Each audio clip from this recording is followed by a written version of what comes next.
It's time for the most famous words in motorsports. Please welcome our Grand Marshal, co-founder and president of the Miami Project and Bonaconti Fund to Cure Paralysis, Mark Bonaconti. Drivers, start your engines.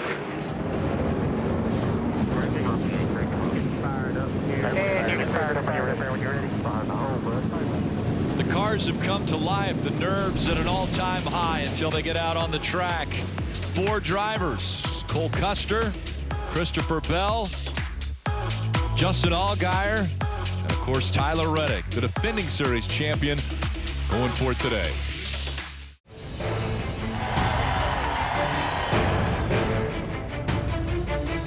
There's a lot of ways it could go in 200 laps. This is the most fun I've ever had going into a playoff round. If things go our way, we got a great shot at a championship. Comes down to one race, one run, everybody's gonna have a shot at it. We got a lot of confidence in our speed and our car. We're gonna give it our all and ready to lay it all on the line. It's all on the line today for those 4 drivers, and again, there are 39 cars that are out there. They'll have to negotiate to find out who can win, and will it take a win to win this championship? Let's look at today's starting grid, brought to you by Ford. Roll across the bottom of your screen, Tyler Reddick, Cole Custer. In qualifying earlier today, they will make up the front row part of the championship 4. As he also said, Brandon Jones. Brandon got his first win this year.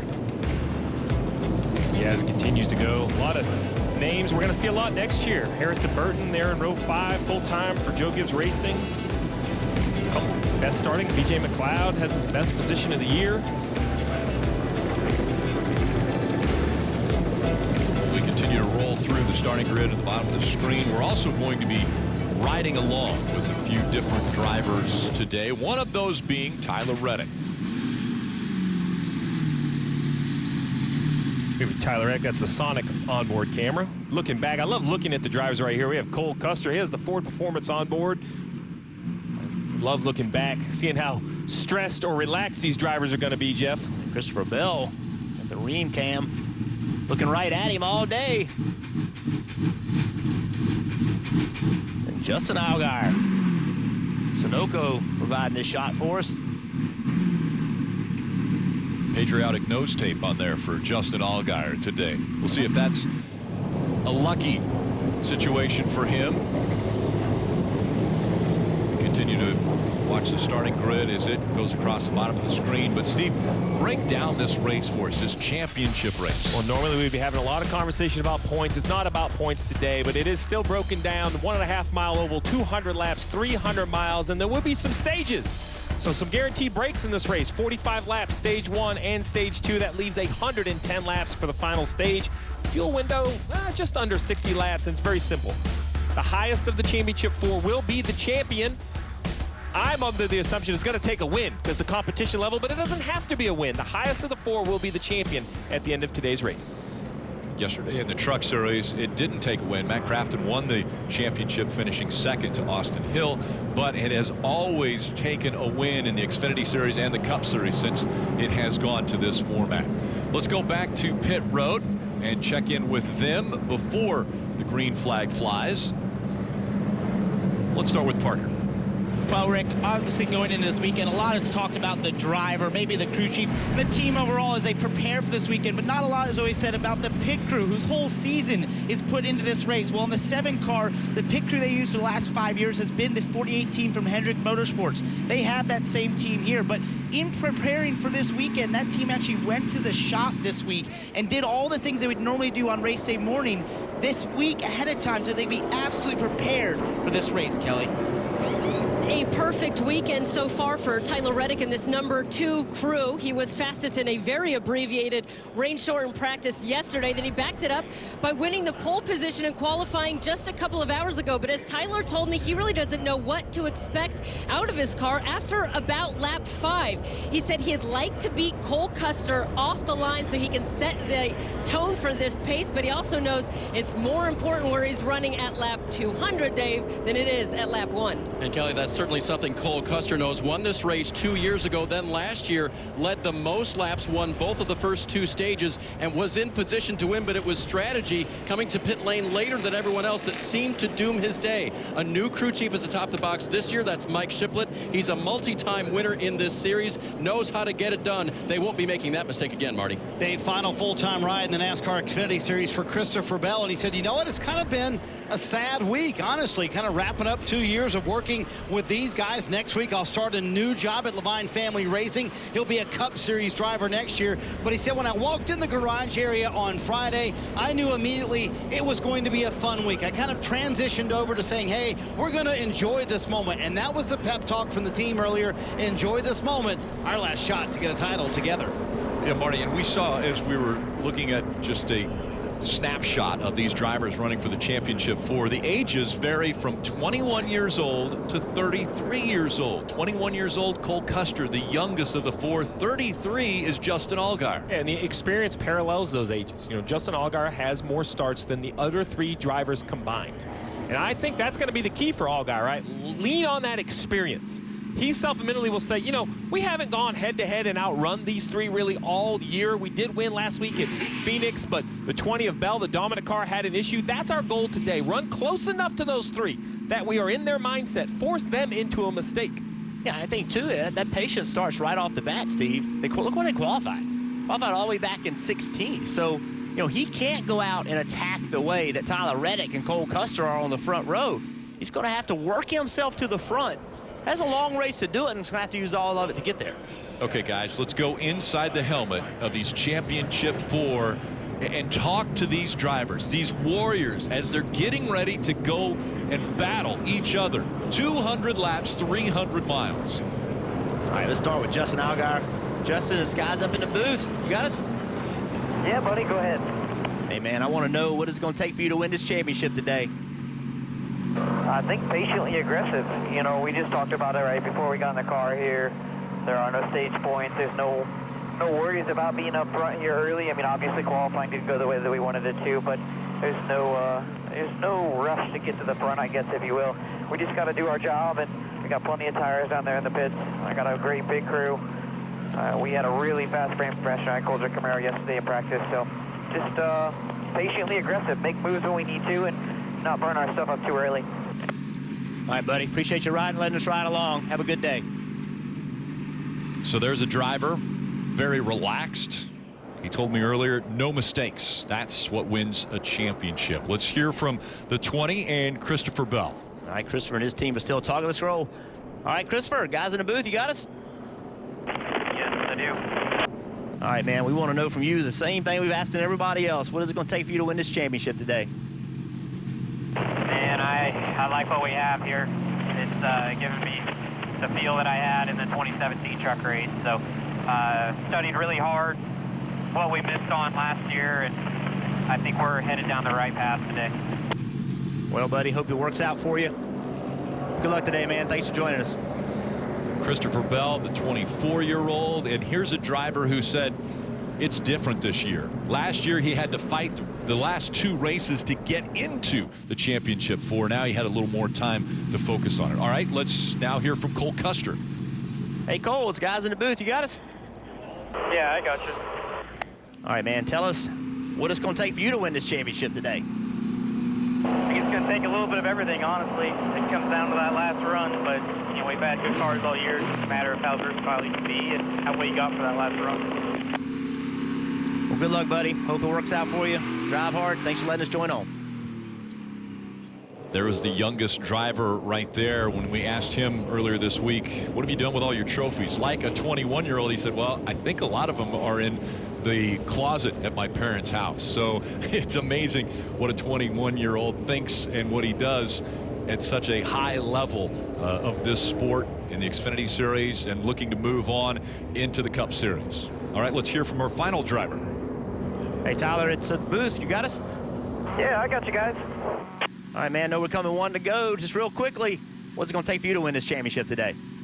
Well, it's not a lot of guys got on-track activity tonight, or this weekend on our side. So, who has the best car here to take off? Definitely going to help you, but definitely who can get it set up for stage 3 into the finish. So, we were able to do that last year. We were able to come back from behind everybody and do it. Hopefully we can stay up front here today. So far our car's been really good, but we got to make it better. But really hats off to all the guys, ECR, RCR, bringing a really fast car this weekend and all year long, honestly. So it's going to be a fun race. Hope you guys enjoy it. We know you'll make it fun. You always do, bud. Good luck. Let's hear what the pep talk was just moments ago. 200 hardest, smartest laps you ever ran here. Take care of your stuff. Keep bringing the post on what you need. You guys are going to take care of your pit road, and hopefully we'll be celebrating here in a couple hours. All right. The lights are off on the pace truck, and it looks as though Tyler Reddick has chosen the outside line. Cole Custer will be on the inside for the start. As I mentioned, the smartest 200 laps you can run, because a championship is on the line.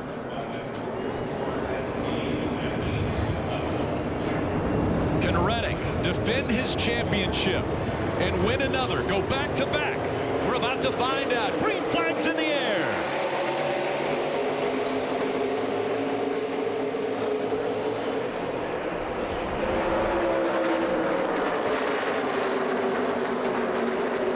Brandon Jones is in the 19, making a move on the high side early, trying to take second away from Cole Custer. Mentioned that limited practice because of weather. It's the first time these guys have driven around on the cars. And a battle for the lead. Here comes Cole Custer. Gets right in the wake of the two of Tyler Reddick.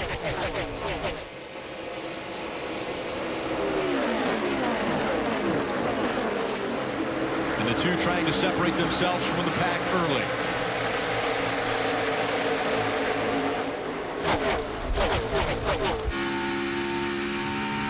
Tyler Reddick a year ago racing for Junior Motorsports, won the championship.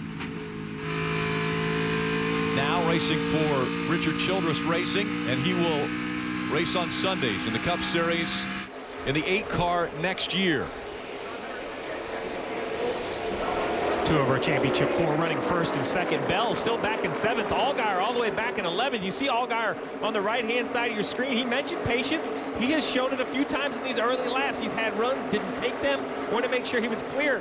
He only got a few laps of practice, and on one of those laps, contact with David Starr. They had to repair the left front fender, trying to make sure he doesn't have that issue early in the race. And look already, only a couple laps into this race, they're running everywhere. Running the middle, the top, the bottom. Everybody's spreading around. He's talking about Justin. He's made his moves on the top. But he ran into Ryan Sieg, and Ryan was running the top. So Justin moved and had to go to the bottom. There's the 20 of Bell, currently in the 7th position. Much like the 7, or up to 6, excuse me, much like the 7, kind of picking and choosing, slides up in front of the 9 of Noah Gregson. How aggressive do you get early on? It's a 45-lap stage, so can you bide your time through this first stage? Completely. I actually talked to Mike Shiplett, the crew chief for Cole Custer, who's battling for the lead on the left side of your screen in that white 00. And he said, I hope the first and the second stage run green. 45 straight laps will give me a great read on my race car to make the correct Smoker on the front stretch. The 00 looks like he blew an engine. Ray Black Jr. And the cautions come out. He goes through the grass. He's hoping not to slide up in front of the pack.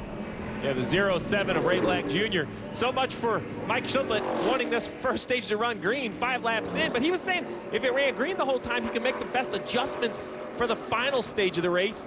He's not going to have that, as we see. You mentioned the smoke. There will be no mosquitoes on the front stretch anytime soon. None in the grandstands, that's for sure. No. Right here, yeah. He feels something, right, Jeff? Because he pulls left before the smoke starts. He obviously knows he has an issue. Looks like a major engine issue under the hood. Yeah, it was coming out of the pipes. It was coming out of everything. So how much of a helpless feeling is that when you probably can't even see inside the car? Well, fortunately, he was on the straight when it happened, right? So right there, he's on the straight. If had he been in the corner, it would have been much worse. It would have been in that oil and sliding all over and taking other people with him. On that straightaway, he was on the bottom of the racetrack. Fortunately for everybody else, no one else was involved. And so the first caution has come out on this championship weekend after the 5th lap of competition. Still out front, it's Tyler Reddick. We saw already how lap traffic is going to play a factor. They've already caught some cars. this racetrack, keep an eye on that all day today, because it will have an impact on this race as these guys catch slower cars. You're watching the NASCAR Xfinity Series Ford EcoBoost 300. Still early in stage 1 as we get these beautiful aerial pictures. Presented by Coca-Cola. Looking down on this 1.5-mile racetrack, very unique shape to this track. It's been reconfigured a few times. Right now, Justin Allgaier trying to win his first series championship and running in the 11th position. Here's what he had to say about his career. I've been lucky enough to be with great race teams. I've had a great sponsor in Brant Professional Agriculture that's really stayed along with me. And I just feel like no matter what happens, I'm enjoying the ride that I'm on. And I've hit that plateau of where you put the pressure and stress on yourself. And now it's, how do I enjoy this? You know, I know that this isn't gonna last forever. I know that at some point I'm not gonna be able to get behind the wheel of a race car, whether it's by choice or not by choice. And so I've really transitioned into enjoying the moment and making sure that I'm at 100%. You know, whether that's physically, mentally. I've done probably more studying this year than I've ever done. I've done a better job with my notes. I feel like I've put all of the pieces of the puzzle together a lot better this year. And I think enjoying that moment is really what's changed that for me.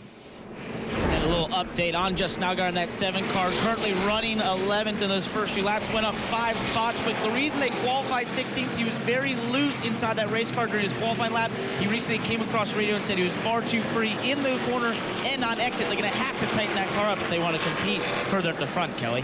So what's different this year versus last for Tyler Reddick, other than, of course, switching race teams? Well, he told me he feels like he just has a more well-rounded team this year. He also had a bit more confidence in his car last year. He said he was ready to throw his hands in the air at the end of stage 2, yet they managed to come back. Right now, he's tight on one end of the race track, Dave, and loose on the other. When I talked to Cole Custer about setup before the race, he said what he said on the pace laps. You've got to have a little bit of everything. You set it up to run on the bottom, and then it'll move to the top. You just can't be loose. Well, he is not. The car is tight right now. They need to take a little bit of that out, Marty. David, early caution here. I asked Jason Ratcliffe about cautions. He said, man, we're not coming in stage 1 and 2. More tires than they normally would have here for the Xfinity Series, but these Championship 4 contenders want to save all of those tires, if they can, Rick, for that final stage of the race. We see Jason Ratcliffe. It's been announced that he will move with the driver, Christopher Bell, as they will make their way into the Cup Series in 2020. But first, Christopher Bell has some unfinished business here in the Xfinity Series. He's won a Truck Series championship. He'd like to be able to have the opportunity to win all 3. Reddick and Custer making up row 1.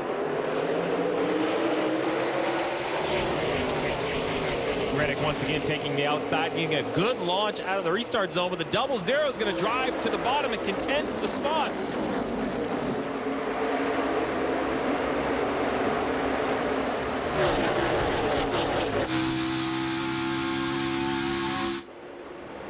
Lining up behind Tyler Reddick. And again, just on the restart, they spread out all over this racetrack, going through 3 and 4. Tyler Reddick, he is perfectly comfortable running that high line. He's going to give Cole Custer the bottom. Tyler's nowhere near as high as he's going to be. This time he's trying to take that line away from Cole. But John Hunter Nemechek, he's been coming on strong lately. They struggled early in the year, but lately that 23 car and John Hunter have been running well. A lot of momentum as the 23 is closing the gap now on Cole Custer in the 0-0.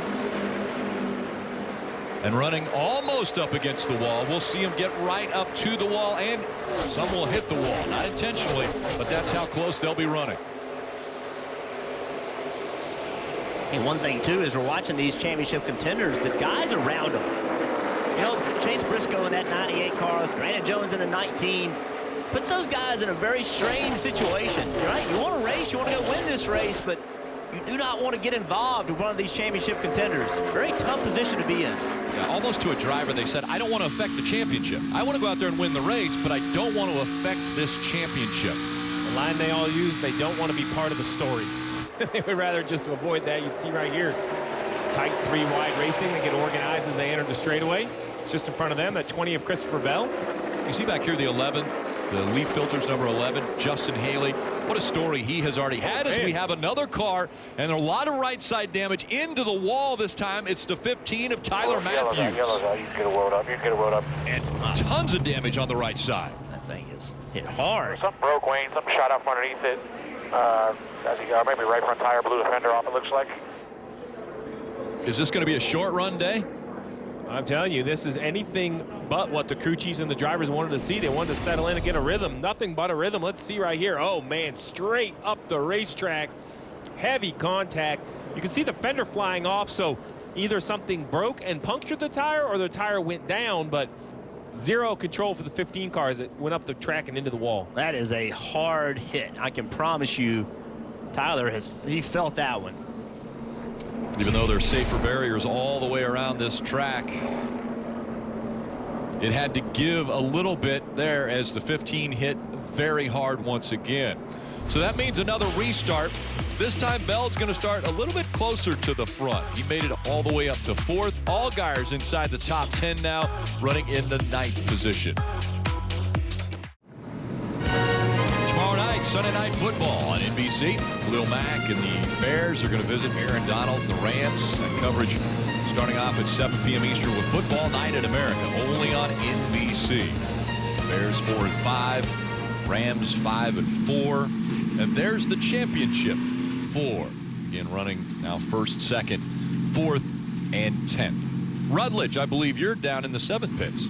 I sure am. You know what? I'm watching Justin Allgaier's dad about to go to work. Gator, that's him. That's Mike right there. Justin's mom, Dorothy, is up watching in the suites with a bunch of the Brandt folks, but he seems to be very confident. He's a little bit nervous, as you guys can imagine, but such a special thing, a family affair to have Mike here. That's the reason Justin got into racing, to have him here. He's about to get ready to hold that pit sign out for him, but a really cool thing to see this father-son and the whole family combo down here, guys. They were part of the ARCA championship back in 2008. It was his dad, Mike, that said, hey, you weren't the favorite when you won that ARCA championship. You might not be the favorite here, but you can still win it. Let's listen in on the radio. Dude, I'm in trouble here. After the cycle, I'm way tighter in the center. Just no entry or exit grip. All right, so the cycle he's talking about is when you take a tire and you get it hot by running some laps and then the caution comes out, it cools back down. That's a tire cycle. I just told you during the break, Jeff, as a crew chief, I hated races that started like this. Stop, go, stop, go. No rhythm for the race, no rhythm for the driver, and more importantly, the feedback is useless because after a couple cycles on tires, the car is going to drive totally different. You heard Marty's report earlier about extra tires in the pit. If these cautions come out in the final stage, Jason Burdett is going to pit Justin Allgaier, make changes and put brand new tires. Here in stage 1, you're kind of stuck with the tires you're on. You are stuck with them, Steve, but you never know what kind of race you're going to get. We may get a race where there's 3 or 4 cautions at the end of the race and you can't put tires on. So this is information that you need to be, as a driver, you need to be filing away.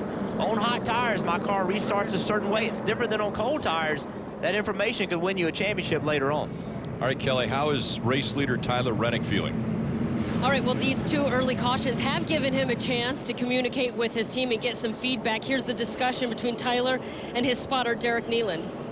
Where was the double zero beating me in 1 and 2? It was like right there to just before the 3/4 mark, about where those rubber marks start up on the wall right there. Then you guys would even back out to about 1.5 up off at 2. And then you guys were even landing into 3, getting across the middle, and then you beat them by about a car length and a half on exit. And then Tyler wanted to know where the 23 of John Hunter Nemechek was running. Now, we often talk about the driver-crew chief pairing and how important that relationship is. Well, how about spotter-driver? It was just announced that Derek Nealand will be leaving Chip Ganassi Racing, where he spots for Kyle Larson on the Cup side of things, to join RCR and stick with Tyler Reddick and crew chief there, Randall Burnett, for next year in the Cup Series. Impressive work by RCR to get that done, to keep a familiar voice on the radio for Tyler Reddick moving up to the Cup Series. You know, Tyler Reddick, when he went there to RCR, you know, RCR has a bunch, they have spotters, but he said, I want him to be my spotter. That was a little bit odd. Normally you don't see that. Normally the Xfinity team uses the Cup spotters, but in this case, Tyler raised his hand and he said, I want Derek Nealand, and Richard Childress let him do it. And it was a big move for Tyler Reddick, being able to race for Richard Childress. Here's what he had to say. Having a guy like him saying the words that he does of votes of confidence, or the pats on the back, congratulatory notions, whatever it is, it's just really cool to have him as a car owner. Last year when we sat down and talked about me going over there, and he right away just was all about my driving style, how aggressive I was, and he said, if we get you in one of our cars, we're gonna win races and we're gonna go win a championship. And he meant it. He wasn't just saying words. He truly believed it. And when we got over there, all that just came true. From the moment I stepped into those doors there, even the people that were working for him had that belief too. And it just got me really pumped up going into this year's season, going into Daytona. And one of the big things that Tyler Reddick has said about the end of this season is he knows he races for RCR. It's their 50th anniversary in racing. He said, I don't think there's a better way to cap off the season than giving Richard Childress a championship at season's end. Tyler Reddick is Richard Childress' kind of driver. Tyler Reddick is going to drive it into a hole that's not really there. He's going to push the issue. Richard Childress loves that. And the other thing that Tyler was really interesting to me, how when Tyler went there for the first day and they said, hey, here's your new driver. He said the number of people that walked up to him in the shop just expressing how happy they were for him to be there, that motivated him. That made him want to go there and win races for them. And that's huge. When you have a group of people, a whole company behind you, gives you tons of confidence and it wants you to do well. And I think his enthusiasm will do the Cup program good. They're a little bit down. Every organization goes through with it. And I think just that excitement, a little bit of blank sheet, right? This kid's going to get in and drive whatever you give him. It's going to help the Cup program out. So again, the right front tire going down for Tyler Matthews. That's what has brought out this caution. And it looks as though the track cleanup is now complete. They will line them back up 2 by 2 once again when they get back here to the start-finish line. Want to check in with Dave on Cole Custer. You guys are talking about spotters and voices. Well, right now, Mike Shiplett, the crew chief for Cole Custer. See all those wires coming out of his headset? He's got more than one input there, and right now he's hearing a voice he doesn't really need to hear to manage this race. It's the voice of driver Joe Nemechek. So he's got the racing electronic guys looking into it. He doesn't want too many voices there. Steve, you always had a lot of different lines going in, and keeping them separate is important. Yeah, keeping them separate for sure, but it's really how much information can you process? Like how much can you get at one time? More information, the better if you can keep it all straight. There's Joe Nemechek, and that's a unique situation. We told you earlier, John Hunter Nemechek was racing up there in the 3rd position. Father and son racing together on the track. They were able to do it in all 3 series last week at Phoenix. And now once again, they're fighting it out here in the Xfinity Series at Homestead-Miami. I bet Joe Nemechek, 1,187 NASCAR starts. Yeah, amazing. That's trucks, that's Xfinity, and that's Cup Series starts. That is a lot.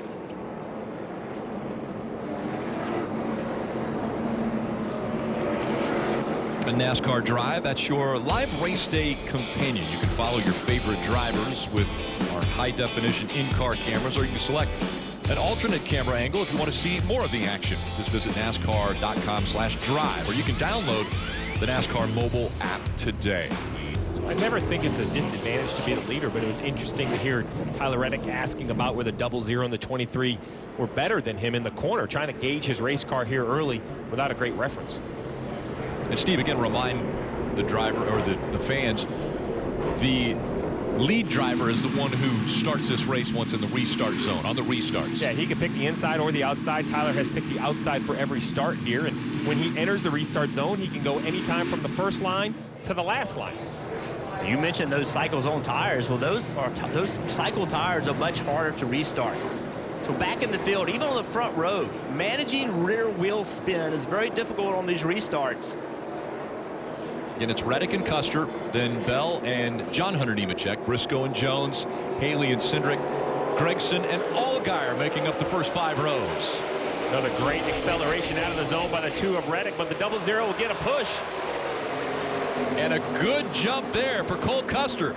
Door to door for the lead. Look at the 7, about 2 rows back, 3 wide, trying to make up some ground. And here comes the 20 of Bell also. So the championship 4 maybe putting a little pressure on the other competition now. Justin said he was in trouble with those cycle tires, and he knows that the best those tires are going to be is right now. The longer you run, the worse they're going to get. So trying to make up spots. Right up against the wall and in traffic. Here's the 7 of Justin Allgaier. 3 wide. Here comes the 20 of Bell, also moving up, trying to fight for the 3rd spot now. Well, Chase Briscoe in that 98 car on the bottom. That's tough down there. John Hunter Nemechek right on the outside, pulls the air off the spoiler. He's able to manage it. Went right up in front of the 9 of Noah Gragson. Maybe a little contact there between Gragson and Nemechek. 7 of Allgaier is kind of boxed in back here. You see that bright orange-red car with the yellow number 7 on it. He was 3 wide a lap ago. He can't find that clean air. I think he's a little quicker than the cars in front of him, but they can't see right here. He follows in the tire tracks. It's going to be tough to make the pass. Brandon Jones just in front of him in the 19. It's a great shot right here. See what Justin Allgaier's having to deal with. Pick a lane. What do you want to do? He's going to run the top. Here you're messing with that throttle. In tomorrow's Cup race, they'll be in the gas way more. These cars do not make the grip. See Austin Cindric trying to make a lane. Justin going to cross over him now. Justin Allgaier's got to go to the very bottom. Very disciplined. Left side tires on that white line. Try to wrap that bottom, see what it does. There's a chance to learn something right here. Ooh, that worked better than I thought. He got back in front of the 22. Can he hold it on corner exit? He can, and this was a lap ago as he drives in the middle, 3 wide between the 11 and the 19. And look how narrow this gets on corner exit. As the 19 has the momentum, Allgaier takes a big wiggle, and he's forced to get out of the gas. That's a tense moment for the driver of the 7. And you see it live. Cindric has been able to battle back now. He's to the inside of Allgaier. Allgaier ran the middle of the track through 3 and 4. And he's going to do it again through 1 and 2. It's tough in the middle of the racetrack. It's pretty impressive Justin able to make that work the way he did. We're back here with Justin Allgaier. Reddick continues to lead Custer by 0.6 of a second. Bell is settled in with 4th. Really, Allgaier is the one looking for real estate of the championship 4. Riding along with him. Allgaier wants to know how many times he has to go by this 22 car. Every time he goes by on the next set of corners, he reappears.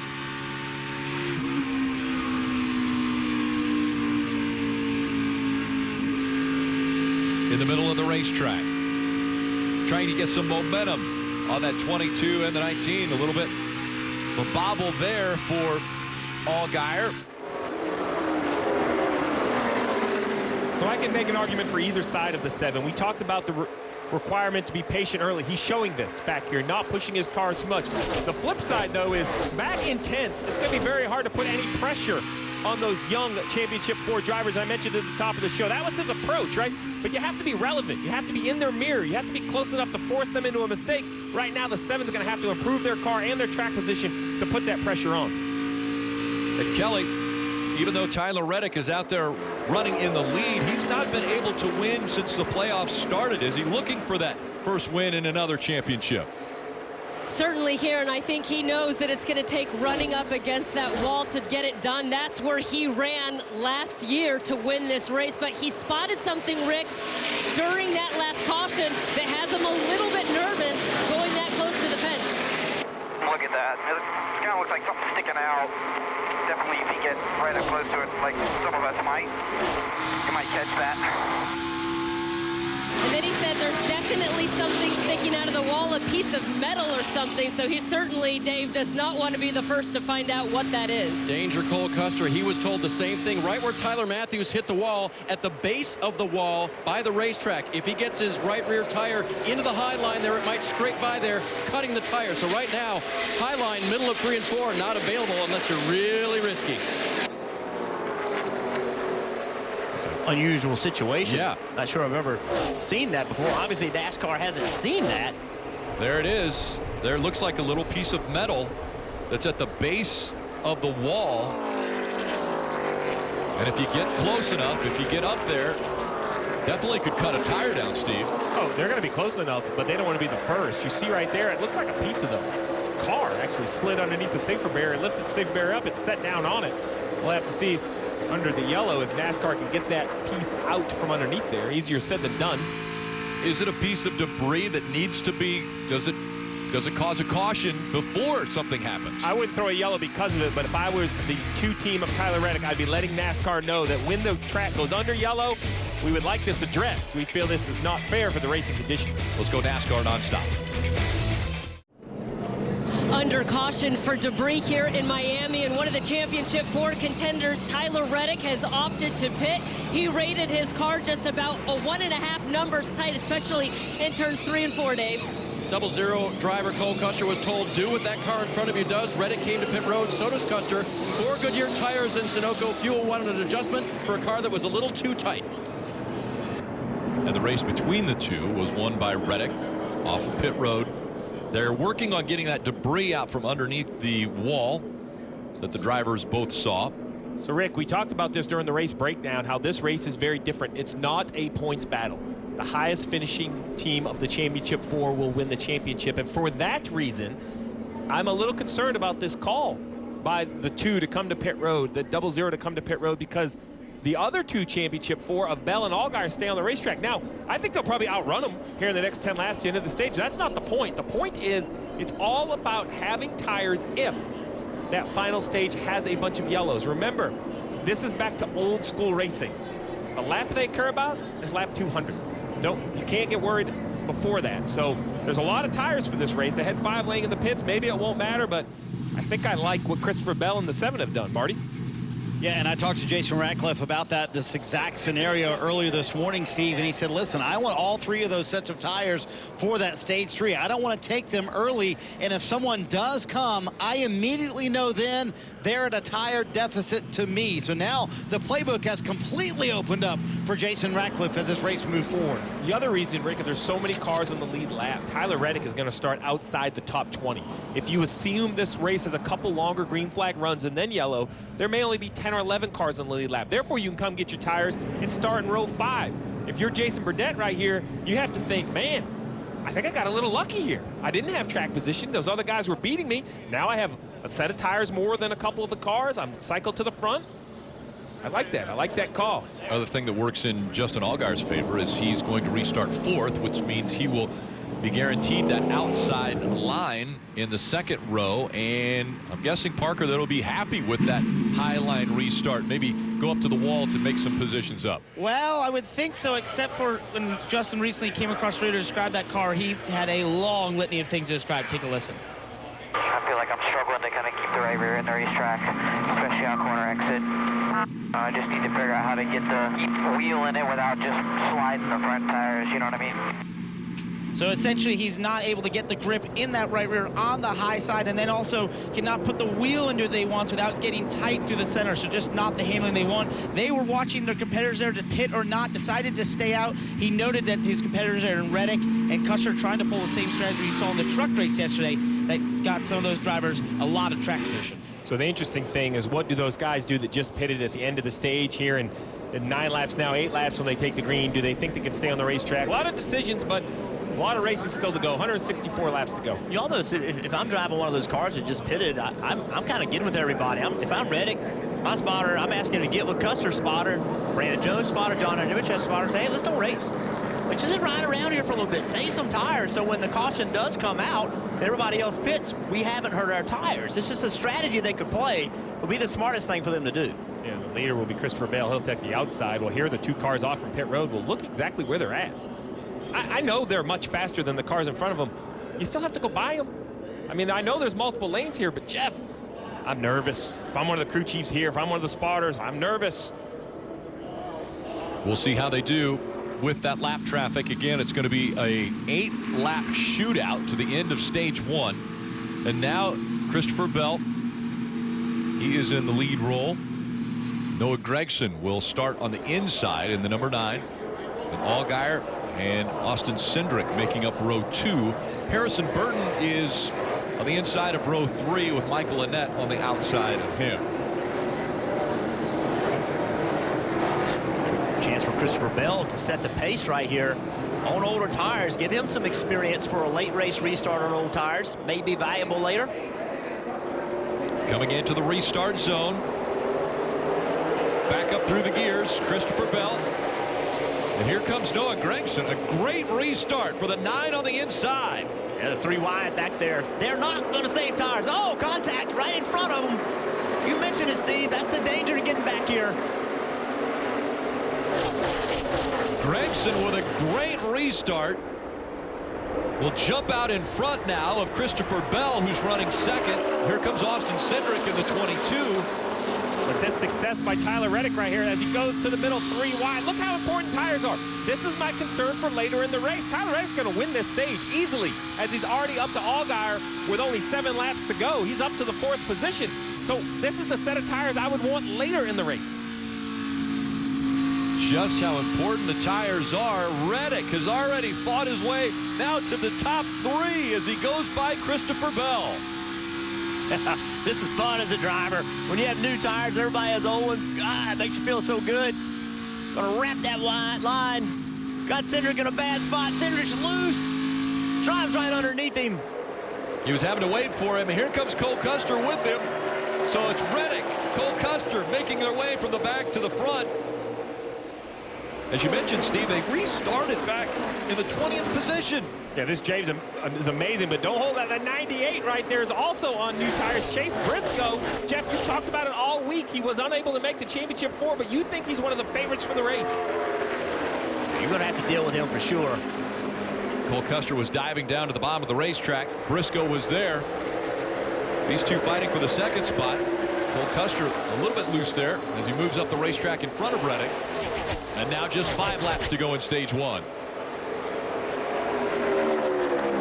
And everyone who come to get tires has cycled towards the front. Briscoe, Custer, Reddick. Brandon Jones has tires. He's up to 5th, or now up to 4th. Let's remind folks, too, that these 2 cars come out of the same organization, Stewart-Haas Racing, putting together the 98 for Chase Briscoe as well as the 00 for Cole Custer. And Briscoe right up against the wall. His crew chief, by the way, Rick, just keeps telling Cole Custer, we just need to chill right here. They want him to back it down. So that tells me that maybe they're not going to pit and put on tires, but after I saw what an advantage the tires were, I'm not sure how you can stay out. There's Mike Shiplett on the left-hand side. We mentioned it at the top of the show, a winner here in 2015 with a different team. Cole Custer won here in 2017, teamed up this year for 7 wins. This has been a great combination for Stewart-Haas Racing. Well, his teammate out front, Steve, and you mentioned it a moment ago, Jeff, you were here for the tests and got to watch Chase Briscoe run around this racetrack and how impressed you were with what he did. This is a race team that does not know their 2020 plans as of right now. So a stage win here and maybe even a race win tonight would go a long way to helping this 98 bunch make sure that 2020 they're back around for a full-time season. These guys have earned an opportunity next year. You have to give them another shot to continue to improve. They've just continued to get better all throughout the year. You'd hate for them to give up on them right now. So we see the 2 of Tyler Reddick racing the 11 of Haley. So, Rick, I like the call for Chase Briscoe in the 98 because he's still gaining points. He's not in the championship 4. He is in a points battle with Cindric and John Hunter Nemechek to try to be the highest of the non-championship 4 cars, but I still don't love the call by the 00 and the 2. I feel like they're just back to where they were, and now they're a set of tires left, set of tires less against to the other of the championship 4.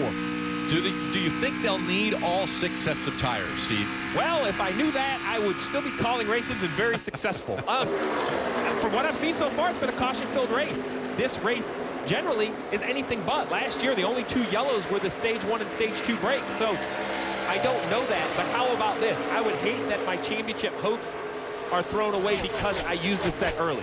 Save them. Well, we'll see. It doesn't look like the 00 of Cole Custer saving anything as he continues to battle for the lead with that leaf filter number 11 of Justin Haley up there running in the 3rd position. He's having a really good run, Justin Haley, today. And a great story. I kind of touched upon it. Justin Haley ended up winning at Daytona in the Cup Series. It was a rain-shortened race, but he was in the right position. They made the right choices, just like Chase Briscoe. And he's going to win stage number 1. They made the right choice. And he will win with Cole Custer finishing 2nd. Haley, Reddick, Nemechek, Jones, Jeb Burton, Clement Cindric, and Williams. So of the championship 4, Cole Custer was the highest finisher, finishing 2nd in stage 1 in front of Reddick. Then it was Bell and Allgaier back there in 12th and 13th. 9 cars that came to pit road on lap 34, and they are still in the top 10. What will they do? Will they come back to pit road, or will they stay on the racetrack? Well, that answer is coming up quickly, and it looks like at least a handful are staying out. Justin Haley, though, has decided he will come to pit road.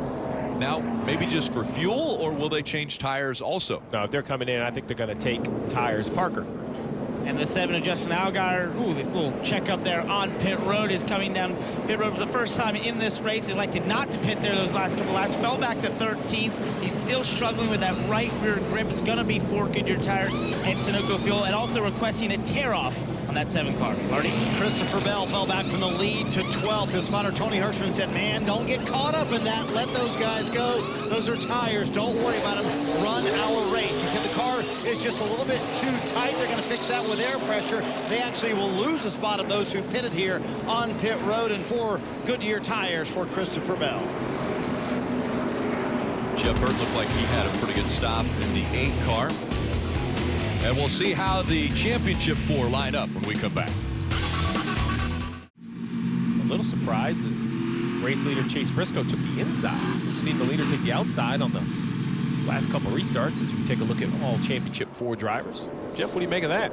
Yeah, I'm a little confused about that as well. Plus, as much as he's liked running the top, I want to give Cole Custer the outside driving in turn 1. Rutledge. Rick, I just went down to the Cup Garage a few minutes ago, talked to some of the crew chiefs there. Rodney Childers said this is just another kind of day of prep. But, Steve, when I asked him how much is he paying attention to the race today, he said, you know, we're definitely going to watch, check for tire wear. When you were a crew chief, how crucial was the Saturday race to watch and pay attention to for you to get ready for Sunday? Well, Rutledge 4 or 5 years ago, it was very crucial because the rules package were similar between the Cup and Xfinity Series. So to see what the balance of the track did, to see what kind of adjustments worked. But now with the low downforce on the Xfinity cars, the high downforce on the Cup cars, I'm just not sure there's as much correlation as there used to be. 4 cautions already through stage 1. We'll see how stage 2 fares. Inside is Briscoe, outside Custer. Outside lane got stacked up about 2 or 3 lanes back. And look at the 98. I thought it was interesting he took the bottom. He's making it work. Look at Cindric, that green and white car on the very outside. He looked like he picked up 8 spots. And look at this, 3 and 4 wide as they fight for position going down the backstretch. We saw how important it was to have tires on the restart to go. Well, look at this as well. Allgaier and Bell are already all the way up to Reddick. Reddick fighting on the outside as Cindric gets by him. Cindric to the bottom of the racetrack. John Hunter Nemechek in the 23 trying to hold on to 3rd. Cindric's going to take it away from him.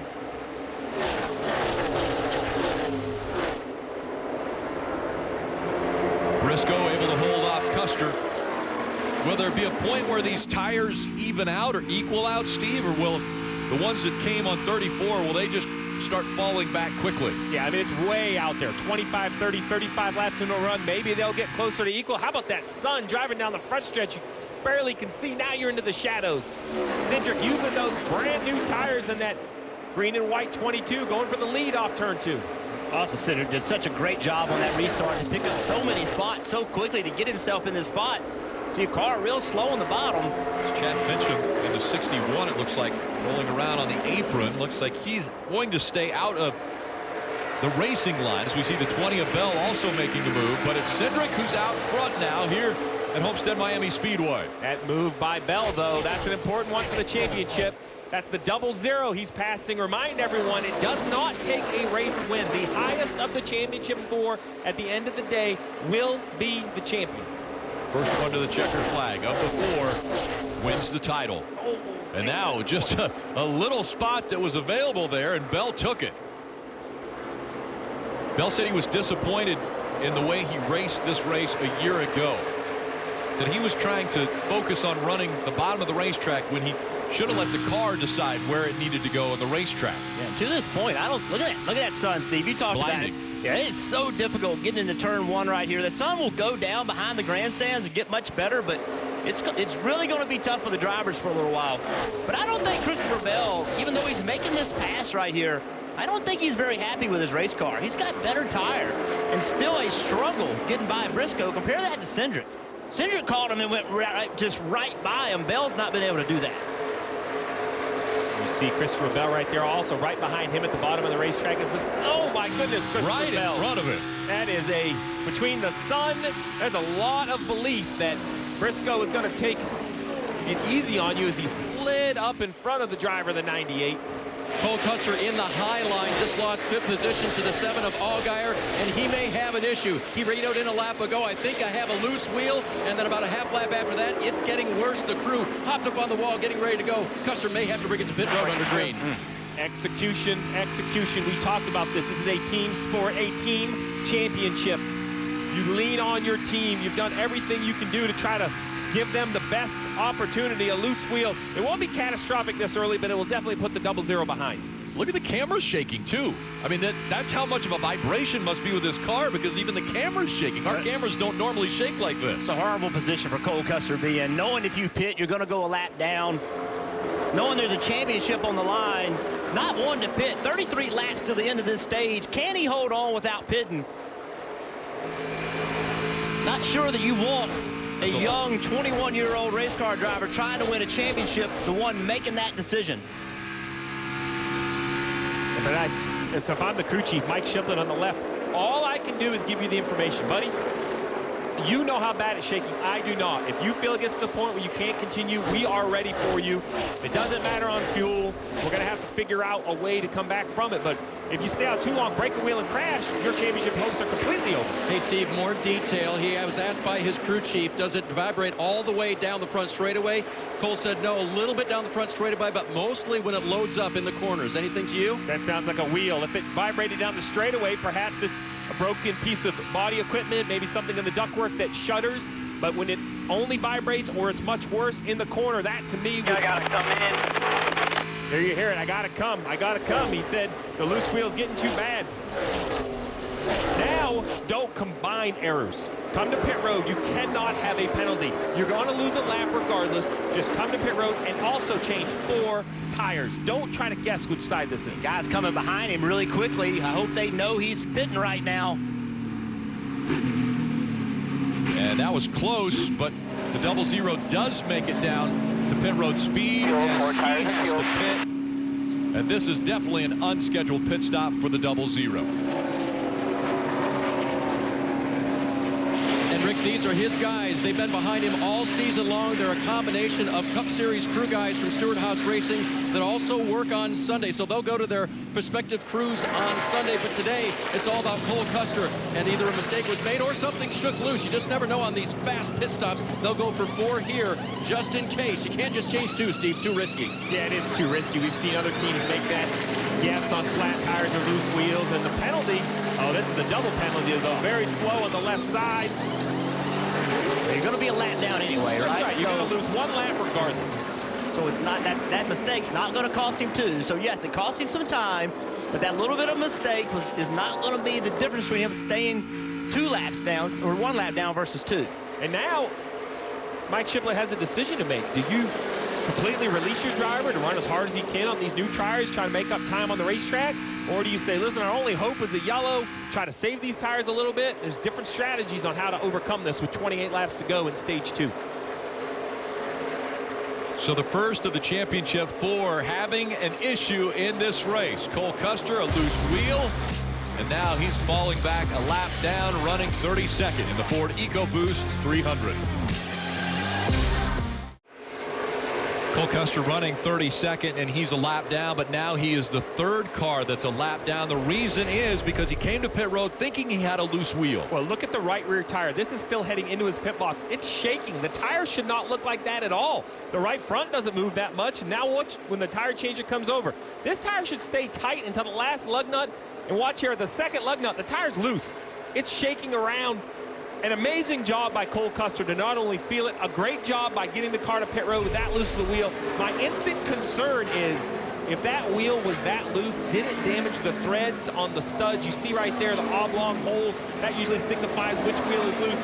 If those threads are damaged, no matter how hard the tire changer tries, That right rear may not stay tight on this set. We're going to have to wait and see. So how can you fix that? You could put a spacer behind the wheel or something to try to get it on more good threads? Yeah, they make a tool that you can actually chase the threads. If you had it under yellow, you can kind of run it over each stud, try to clean them up. You can add a spacer. There's a few options.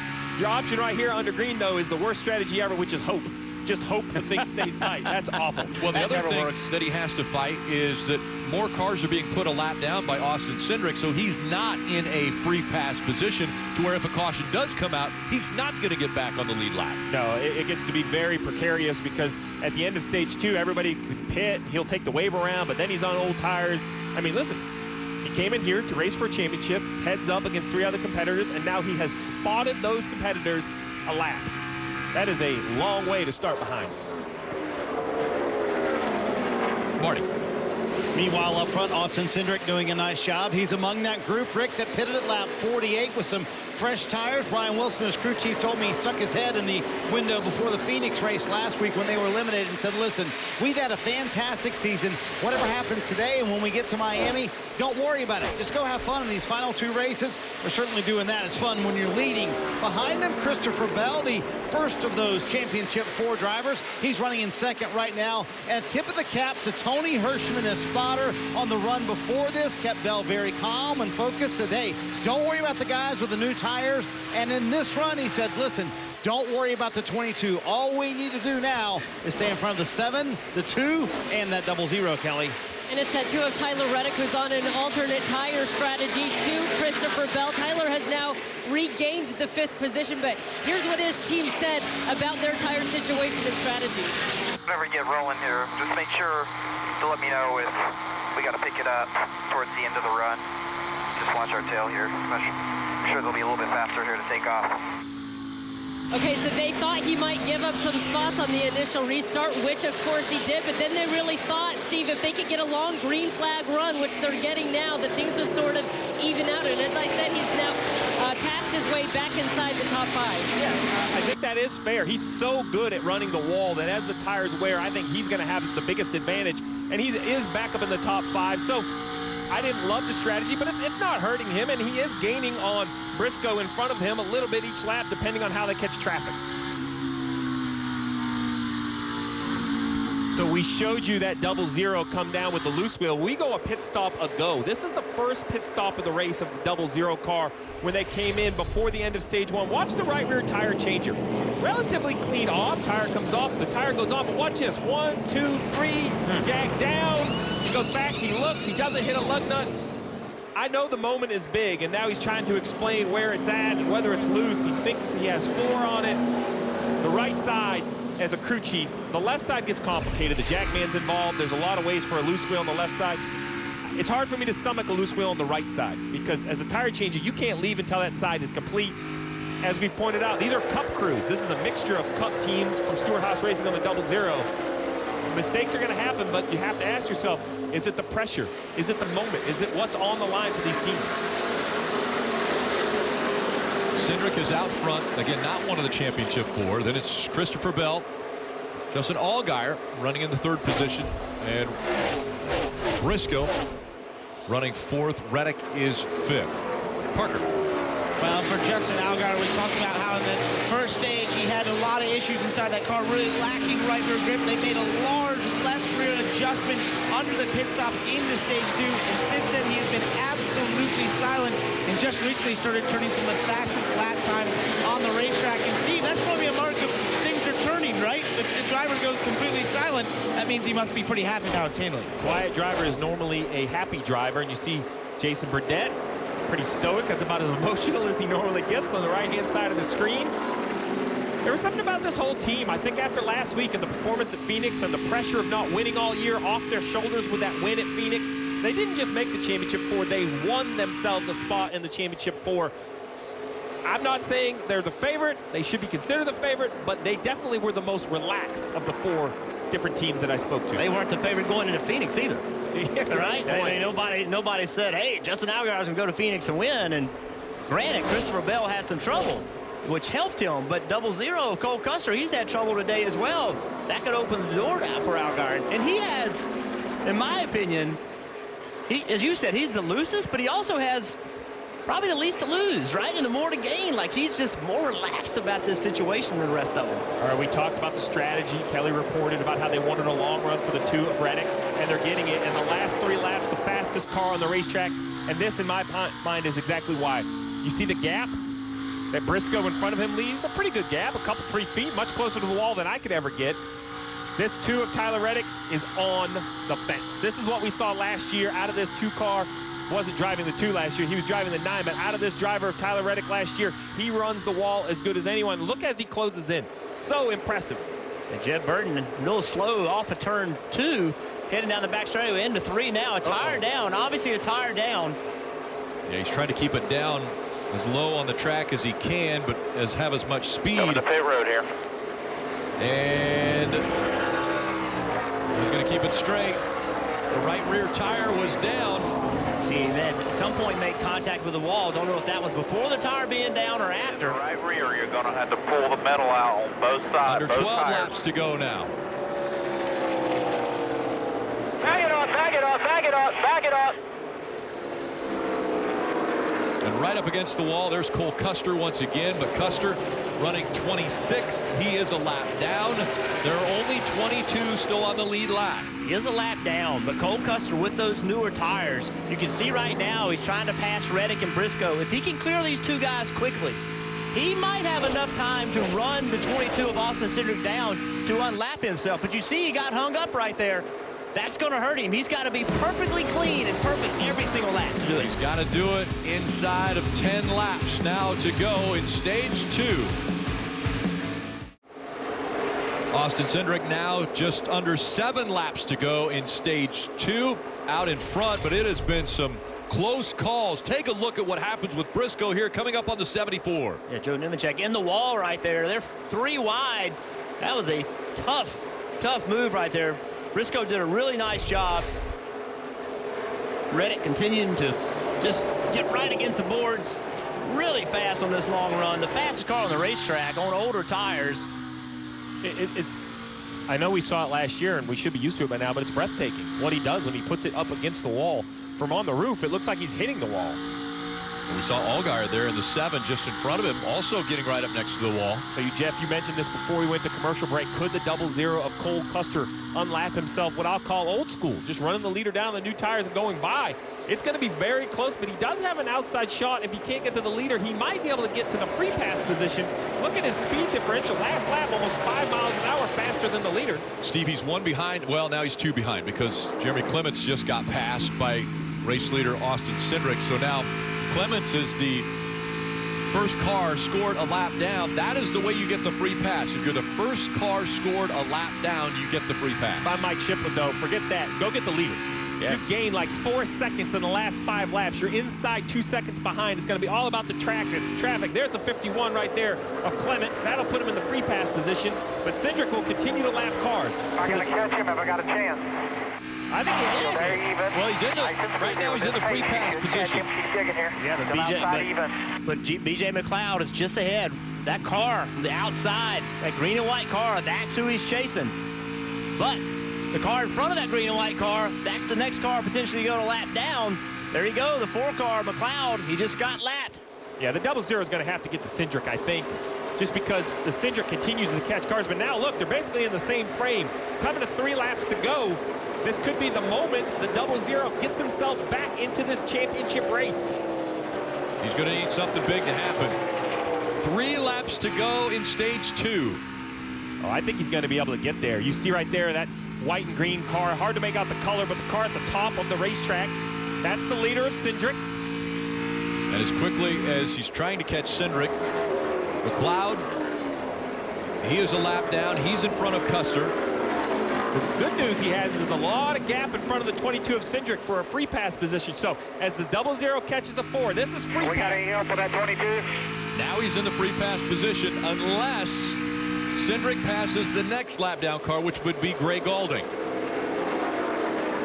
I don't know how much they've told Austin Cindric, but if I'm Austin Cindric, I'm doing all I can to catch Gray Gaulding right now. I don't want to race. I don't want to race that 00 of Custer. Hey, Jeff, so they asked, can we get any help from the 22? Remember, they're the only Ford Mustang that's Cole Custer running for the championship, and the answer back was, well, I don't know, so we'll see. Under 2 laps to go, but here comes the 00. Again, if he can get by the 22, he unlaps himself. Currently, right now, he's going to be in the free pass position, a big gap from the 22 to the 08. 1 to go. Can he do it in a lap? He goes to the bottom of the racetrack, trying to unlap himself. Wreck off turn 4. Wreck off turn 4. Some big damage between the 11 and the 18. And no caution has come out. The 00 has gotten by the 22. So he has unlapped himself as you see the sparks coming out from Justin Haley. And now the caution comes out. What a drive by Cole Custer. That's huge. That is huge for Cole Custer. Now there's 17 cars in the lead, 18 cars in the lead lap. 18, 2 of them just had damage in the wreck though. Call it 16. You see Justin Haley, heavy damage on the right side of that car and the tail piece missing. All 4 of the championship 4 are back on the lead lap. Austin Cindric gets the win of stage 2, but it was, I think, the valiant effort by Cole Custer to unlap himself that was really the story of stage 2. Yeah, so now after that issue with the loose wheel, Cole Custer has unlapped himself. So really the issue now is track position. He's currently 16th, and because they had to change tires because of the loose wheel, they have used 1 more set of tires versus the other championship 4 competitors of Bell, Allgaier, and Reddick. While those all pitted at different times, they still only changed 1 set. Will that hurt them? We'll see. 108 laps to go. They'll have 3 sets of tires in their pits. How many cautions will we see? And Steve, the other issue there is they're coming to pit road now, but they can't really glue up lugs on that set of tires because they had 1 tire that was loose, so the wheel's probably messed up. Yeah, the wheel is probably not usable again. Parker.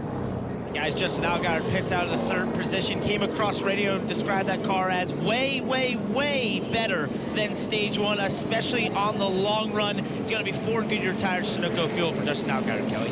Tyler Reddick in that 2 car said when he runs up against the fence, it's just a little bit snug through the center and, quote, touchy loose on throttle, but they think the track will come to him. No changes, just 4 tires and fuel, Marty. Christopher Bell finished 2nd in that stage, said the car was, quote, uneasy on entry, better in the center, but then loose off of the corner as well. They're going to have fix that loose race car and a little weakness on the long run too, Dave, for that 20 car. Cole Custer pits from 16th, but most importantly back on the lead lap. Now they're going to take that wheel spacer, take the time to put it on the right rear wheel. They've already done that. They've added that to it, plus a chassis adjustment. The car was a little bit free as he ran. Rick?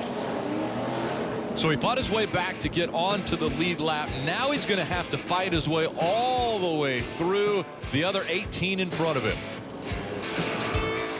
110 laps are left to determine the 2019 Xfinity Series champion, getting ready to start the 3rd and final stage. Cole Custer just turning in quite a run to get his lap back. 4 drivers racing for 1 trophy. Their entire season, for some their entire lives, come down to what happened in this next stage. Rutledge? Krista, one of the coolest parts about being here at Homestead-Miami Speedway is all the different vantage points, like this pit road suite that I'm at right now. Not only did I meet a ton of new friends when I came up here, saw some of my friends from home, but come look at this view that you get when you're up here. I can see 3 of the 4 championship pit boxes right here. I saw that wheel spacer go on that Dave was talking about. Steve, can that do enough to make sure those threads are going to hold that wheel on straight? So, Rutledge, I had a question on how much damage was done, but that was under yellow. So I'm assuming they sent the tire changer over there with that wheel spacer, which would just move the wheel out enough that the lug nuts will catch some new threads, try to have a little bit better grip. I would assume that if the damage was more severe, they had probably a plan B. That tells me that the 00 feels good about their repair. Hey, the right rear stayed tight for that impressive drive by Cole Custer to unlap himself, so I'm not ready to count the 00 out. Now, the one thing I will say, though, Rick, is last year this was the final restart of the race. That's right. This stage went green. That would be very difficult for the 00. Yeah, and with the speed that we've seen with Tyler Reddick on old tires running that top, I don't think Allgaier, Bell, or Cole want to see this go green this entire way. Kelly. And it was after stage 2 a year ago that Tyler Reddick was about ready to throw in the towel, frustrated, came back to win it. Well, here's the pep talk ahead of this final stage this time around. Look, Randall, I know you think this car is fast, but let's just stay on the same tire strategy as everybody else, okay? We don't need to make it any harder than it is. Yeah, I'm enough with my cowboy calls there. Sorry about that. So then the team came back on to say, hey, now it's go time. This is when the real race begins, so get ready. Bell won the race off of pit road, so he is the determining factor of where he wants to restart. He chose the outside line. Cindric on the inside, Reddick and Gregson making up row 2. Allgaier's in row 3.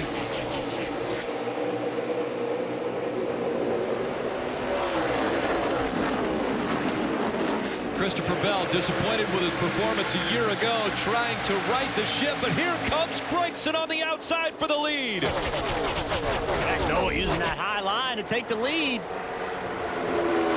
Now back to the bottom. Now Austin Cindric on the outside of Bell. And a caution quickly comes out.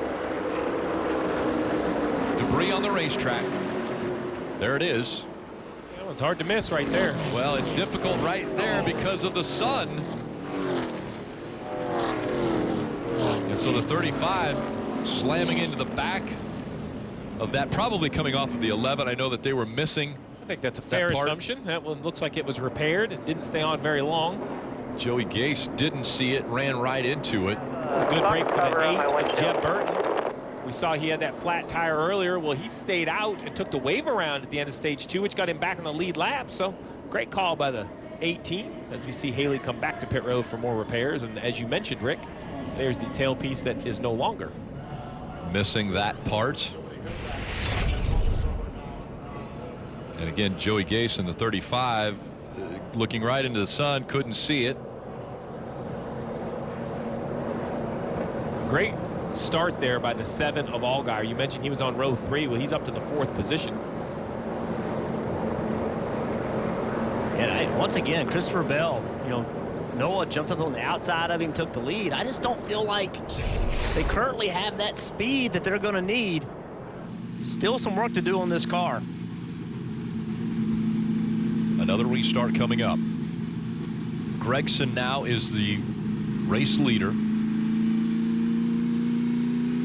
Christopher Bell will be restarting second. And it's been an emotional week for Christopher Bell. Listen. Yeah, it's been emotional just because of this is my last Xfinity race as a full-time driver, and I start a new job next week. I go cup racing. I'm with a totally different team. Start going to a new office, so to speak of, and I'll be around a different group of people, different faces, different names. So it's definitely a life-changing experience, and it's been an emotional week. And Bell right now in a position, he made the comment, you know, there's nobody that has won all 3 championships. He's talking about the trucks, Xfinity, and Cup Series. He said that's been one of my goals ever since I was a kid. I want to set records. I want to break records. I love getting track records whenever we qualify. And to be able to be the first driver to have championships in each series, that'd be a pretty cool record to have. Marty. Rick, I talked to him about that, and he said, yeah, I've been kind of sad all week long. And Jason Ratcliffe said it's kind of been cool and weird at the same time because Christopher was literally at the shop every day this week. In fact, he wanted to be there to push his final Xfinity Series full-time ride onto the hauler. So here's what he did. He joined all the guys and celebrated, if you will. And he told me that was kind of the moment where it transitioned for him. All week long, early in the week, he had been sad and emotional that this was a great team that he had built with Joe Gibbs Racing. But it was that moment, pushed the car on the hauler and said, you know what? We're going to go to Miami and we're going to have fun. And they've certainly done that so far this weekend. Christopher Bell, he has earned his way into the Cup Series. He's won at every level he's been in. You know, it's crazy to watch Christopher Bell run an Xfinity car and then go run a sprint car, go run a midget somewhere and winning those things. I mean, it's so hard to do. Christopher Bell is a real talent. It's good to see a guy like that work himself up from little small dirt tracks around the country all the way up to Cup next year. We see the 7 right there on the outside of row 2. Here's what Cole Custer had to say about Allgaier on restarts. He's going to find a way to get up there. You know, he's kind of like he's a bulldog, you know, on restarts and stuff like that. So I think he can definitely make the most out of his car. They've obviously struggled a little bit more for speed at the 1.5 miles, but I mean, it comes down to one race, you know, one run. So it's whoever can make that one last run the best. Well, that was Custer talking about the bulldog of Justin Allgaier on the restarts. Well, Cole Custer was a little bit of a bulldog himself. Started all the way back outside the top 15. He'll start in the 5th row, 10th position. So this caution was a good break for the 00, right? Got a few cars. Instant caution, kind of closed up. You can see, look, Tyler Reddick only a couple spots in front of him. Let's listen into the 7 of Allgaier. That's the fight we need the rest of the day right there, bud. Oh, I know how to give you. Well, the championship is on the line. They are definitely going to be fighting for that, fighting for every position, and you've got to finish in front of the other 3 competitors for the championship 4. Gregson and Bell coming back to the line. And another great restart for Allgaier, but he has competition on the outside. Here comes Reddick making it 3 wide. Reddick with a great launch. Just pushed the 7 car, jumped up on the outside. Here he is going to drive underneath the 22 as Bell is underneath Noah. And now the championship 4, once again, all inside the top 10, trying to be inside the top 5. The 20 car couldn't stay on the bottom. That's opening the door for Reddick. 20 car just didn't have the grip. Bell's wanting to stay on that white line and just couldn't make it happen. And Steve, they can't go all the way to the end, can they? As far as fuel, they're going to have to come back to pit road. Yeah, they're absolutely going to have to pit. They're going to run about 60 laps. I assume most guys will pit probably in the middle of this stage with how much the tires fall off, but that doesn't slow down the tough racing right here. Everybody wants to get in position. See if Christopher Bell started with the lead a moment ago. Now he's going to lose 3rd to Tyler Reddick, who goes underneath him. They cannot get going on restarts. Kind of file that away for later in the race. Jason Ratcliffe asked him about it a moment ago. He said, man, I just fired off tight every time, but Bell struggling on the restarts today. Bell has fallen back to 3rd. Reddick running in the 2nd position, which, by the way, could be another championship. He's in front of the other competitors. He's fighting for this title. See the 98 of Trace Briscoe back to the outside of the 00. There you have the 22 on the inside, Cindric. The 20 of Bell on the outside, a row behind. Custer in the 00. Chase Briscoe in the 98. Go back and watch this restart. You see there's the 7 and the 2, a little bit of contact. Justin Allgaier, Tyler Reddick. Watch Tyler Reddick, gets a good launch, turns right. Allgaier knows he doesn't want him there, tries to block, too late. And now this is going to be a tough pass. Noah Gragson trying to win his first Xfinity race. He's not worried about a championship, trying to get that first win. He's going to work that top. Noah came here to the test, went to Darlington to test, and worked exclusively for those 4 days. How do I run right against the wall? That's why Tyler Reddick wants to run. Noah's not going to give him that outside. And Jeff, it was the tale of 2 restarts here in stage 3 for Tyler Reddick. On the first one, he lost a couple positions, dropped back to 6th, came over the radio and said, sorry guys, I screwed that one up. Crew Chief Randall Burnett said, that's all right. You've got another shot at it. And he has taken advantage from 6th up to now fighting for the lead in just a couple of laps. That 2 of Tyler Reddick on the last run was so good on old tires. Kelly, to your point, it was all about the restart, and he has definitely made it work as he gets to the inside of the 9 here for the lead. And remember, it's a 21-year-old in Noah Gragson going up against a 23-year-old in Tyler Reddick. These guys still the youth of the sport, and Reddick is up front now at Homestead-Miami. So now Tyler Reddick, what's he going to do? Is he going to go up there and get right against the boards, or is he going to give himself a little bit of room, trying to stay away from it for a little while? That made me laugh. You thought he was going to give himself some space. But listen, if I'm his team, the people around him, crew chief Derek Nealon, spotter Derek Nealon, I'm giving him a little bit of advice right here. Look, we don't have to lead this field by 8 seconds, right? Let's just stay in control of this pack. Do not get right against the boards right now. Give us a little bit of cushion. So if you make that mistake, you're not going to hit the wall.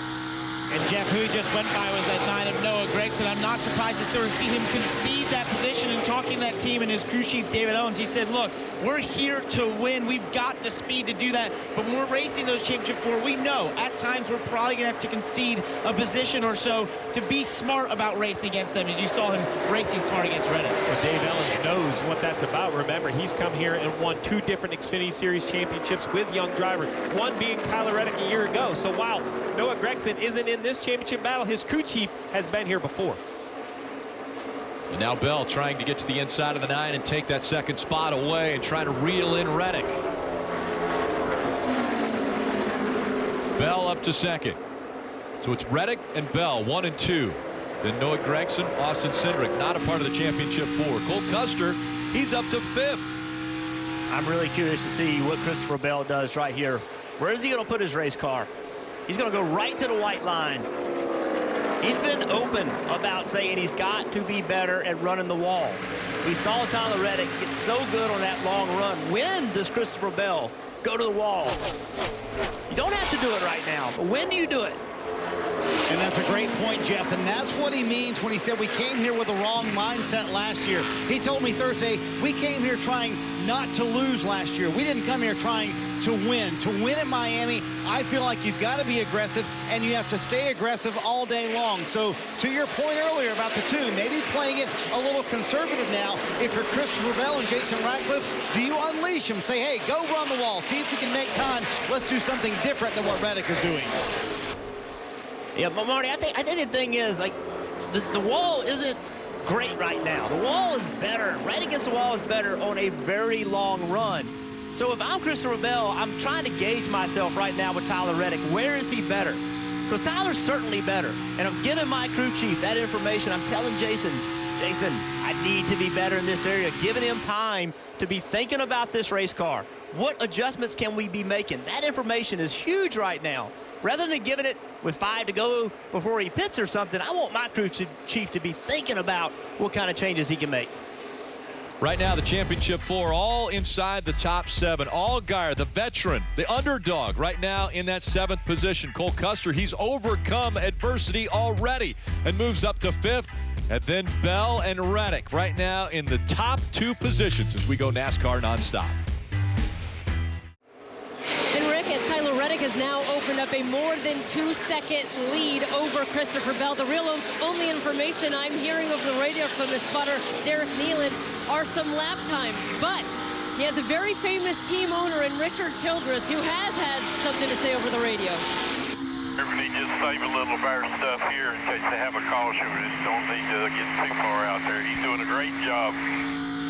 Remember, they're celebrating their 50th anniversary in the sport, and Marty, Tyler has made it clear, as much as he wants this 2nd title for himself, he wants it even more for this team and for Richard Childress. Christopher Bell trying to win one for Joe Gibbs. He's sitting in 2nd right now. And for much of the year, they felt like their program was a little behind at the 1.5-mile tracks. They built their first brand new car of the year, took it to Las Vegas, led the most laps, should have won the race. They didn't, but immediately Jason Ratcliffe knew that's the car I'm bringing to Miami. It sat in the corner of the shop until today, Dave. They're hoping it delivers a championship. Marty, in this day and age, it's unusual to lose contact with a person for 3 to 4 hours at a time. But that's exactly what happens with Cole Custer. His closest friends told me, we just won't hear from him, and we'll find out. He's been watching tape. The focus and the fixation this driver has on studying for racing is unparalleled, and it's like how he came through the field after he had his early problems. Once he gets focused, look out, Marty. Dave, we are focused on the championship 4, but I'm telling you what, there is a whale of a battle for 5th place in the regular season championship, and that is between the guys running 4th and 5th. Chase Briscoe and Austin Cindric are literally at this moment separated by just 5 points, and they're keeping each other updated on those points. Obviously, one trying to win for 5th. That would be big if he can finish 5th in the championship. Briscoe's car has been a little bit too tight in the long run. Meanwhile, Austin Cindric, who won stage 2, his car has been too loose on the longer runs, Parker. Right behind them is Noah Gragson in that 9-car. Great run for them. You know, in this season, being his rookie season, he's definitely matured through the season. And speaking to his crew chief, David Elms, he said, you know, now I feel like we're ready to win because his mental focus and desire is far beyond where he started this season. And that's what you want to see out of a young driver. They're literally looking forward to next season in 2020 running after that championship. Behind him, his teammate Justin Allgaier in the 7, the championship 4 contenders. Watching his championship 4 contenders get away from him right now. He's been silent on the radio, but his veteran spotter Eddie DeHaan has come across the radio multiple times, pumping up and reminding him there's far to go in the race. It's not over yet. And then behind him there, just on hot in his heels, is John Hunter Nemechek with a solid top 10 run. This team came in here with one goal: win this race. His plans for 2020 are unconfirmed right now, but he's told me he has options, and he's hoping to lock one of those up soon in the offseason, Kelly. Brandon Jones picked up his first career Xfinity Series win a few weeks ago at Kansas, so naturally they brought that race-winning car to run here at Homestead. His objective is also just to go out and win this race. But he and crew chief Jeff Mendren will be back together as a team next year. And Dave, they said they feel like they've got a lot of momentum heading into the offseason and something to build on in 2020. Though Michael Annett was eliminated from the playoffs, it's been quite a year from the driver from Iowa. He raced to a victory at Daytona in February, 6 times in the top 5. And the caution is out, Rick. Yeah, sparks flying right now underneath the 98, and it looks as though the right front tire is down for Briscoe. So another restart coming. And Steve, at 78 laps to go outside that pit window as far as fuel, so they can't make it on one stop. Yeah, they can't make it on stop, but they will all be coming for brand new Goodyear tires. Take a look at what happened to the 98. Was it the tire or the wall first? That would be the wall. Yeah, hard to say from that angle, but it does look like he gets in the wall, then the tire goes down. What's interesting about that shot is he had gotten by the 00. Remember, he was putting a lot of pressure on Cole Custer, but he had gotten by him, and Briscoe wanting to run that wall all day long, and that's the danger in doing it. A little bit too close. Tire goes down, Marty. And Rick, everybody had just started running the wall, and the guy who was fastest, Chase Briscoe, he made that contact, and that's what cut those tires down. But a fantastic run for him. And we mentioned it a moment ago, the battle for 5th in the overall season championship standings. This is going to give an upper hand to Austin Cindric, depending on how his race goes moving forward. That certainly hurts the 98. Steve, you talked about it being a team sport. Now with 77 laps to go, these guys going to come down pit road. Who can step up? What pit crew is going to give their driver the best shot on this restart? I really think when I look at the different organizations, Stewart-Haas Racing, Joe Gibbs Racing, remember, they have a championship opportunity tomorrow. Well, when it comes to Hendrick Motorsports, who pits for the 7, or whether it goes to RCR and the 3 team that pits for Reddick, this is it. This is their championship to win. They're not in the battle tomorrow. Parker. Justin Allgaier running in 6th place, came across the radio and said, I don't know what to do. The balance is the best it's been, but we just lack that speed. Maybe I need something on the short run for that 7 car to hopefully go and catch his championship 4 contenders for tires and fuel, Kelly. Leader Tyler Reddick said that he lost a little front turn when he was running the seam, but really happy with his race car up against the fence. 4 Goodyear tires, Dave. Lower left, Cole Custer was loose in the high line. He said that's what he cannot be. Adjustments have tightened that out, Marty. Kyle Busch's pit crew pits Christopher Bell, and they will win him the race off pit road. He said the car needs to roll the center better, but he was pretty good on that long run. Bell gains a spot. Reddick loses a spot on pit road. Biggest gain, Brandon Jones, gaining 4 spots off the pit road. Wednesday night hockey. Alex Ovechkin and the Capitals bring the league's best record into New York to face Henrik Lundqvist and the Rangers. That's Wednesday night hockey, 8 p.m. Eastern on NBCSN. Right. Rick, I know we're going to crown a champion tonight in Xfinity, but tomorrow night we're going to be back here to crown a Cup Series champion. All of the teams are working down here. They just announced, NASCAR said that the garage is actually going to open at 8:30 tomorrow instead of 11 because of the changes that happened here at the track. But I can tell you, from talking to the championship 4 teams, everybody seems pretty calm, pretty cool, but I think they're pretty happy with a little extra time tomorrow, guys. As a crew chief, I would like that. Why not? The time's available. I mean, I'm not trying to complain, but why come in at 11? We've been working all year long. Let's sun up, open this gate, let me get in there and get to work. Yeah, look at the age of these drivers as compared to what we have in the Xfinity Series battle. A lot of experience going up against each other tomorrow. Denny Hamlin looking for his first championship. All the other have won. They want their second. It's going to be an epic battle. Have no idea who the favorite is. It's so equal. It's going to be a great, fun battle to watch. The demeanor of the 4. We've talked to all 4 of them this weekend, and the demeanor of the 4 are pretty consistent. There's not one that looks nervous or uptight, but there are definitely a few that are more confident than the others. And I think they're all anxious to just go race. Right? I mean, I think they have confidence in their team and their car themselves. They're ready to get out there, strap in, do what they do. Kelly. Rick, we saw Tyler Reddick pretty easily get to the lead and then put a nice gap between he and Christopher Bell last restart. Well, can he do it again? Have a listen. Were you showing your full hand there, or you got some in the bank? I think there's more there. I just got to get more aggressive. Then Tyler asked his crew chief, what, are you nervous? To which Randall replied, no, I'm cool as a cucumber. Listen, I'm not so sure I'd want to ask that question so everybody else could hear it. You know what I mean? Like, I think it's important to say, hey, Bell's running about the same speed as you, give him that information, but I don't want the rest of my competition to know if I had something left. Championship 4. 2 of them are in the front row. Christopher Bell, Tyler Reddick. The other 2 are back 6th and 7th. Custer and Allgaier. The green flag back out. 73 laps to go. What a wonderful job by Tyler Reddick, blocking the momentum of the 9 on the acceleration. Christopher Bell using that outside momentum. He clears the 2 of Reddick. Yeah, that block that he had to put on, you see right here. Here comes Noah Gregson trying to make the bottom work. Gregson trying to take second away from Reddick. Cole Custer in the 0-0, a little bit loose, and up the racetrack he went. So on newer tires, the bottom of the racetrack is definitely the preferred lane later in the run. Older tires is when they'll move up, although Reddick is running the middle of the racetrack. Yeah, when the 2 of Reddick had to block, that messed his entry up into turn 1.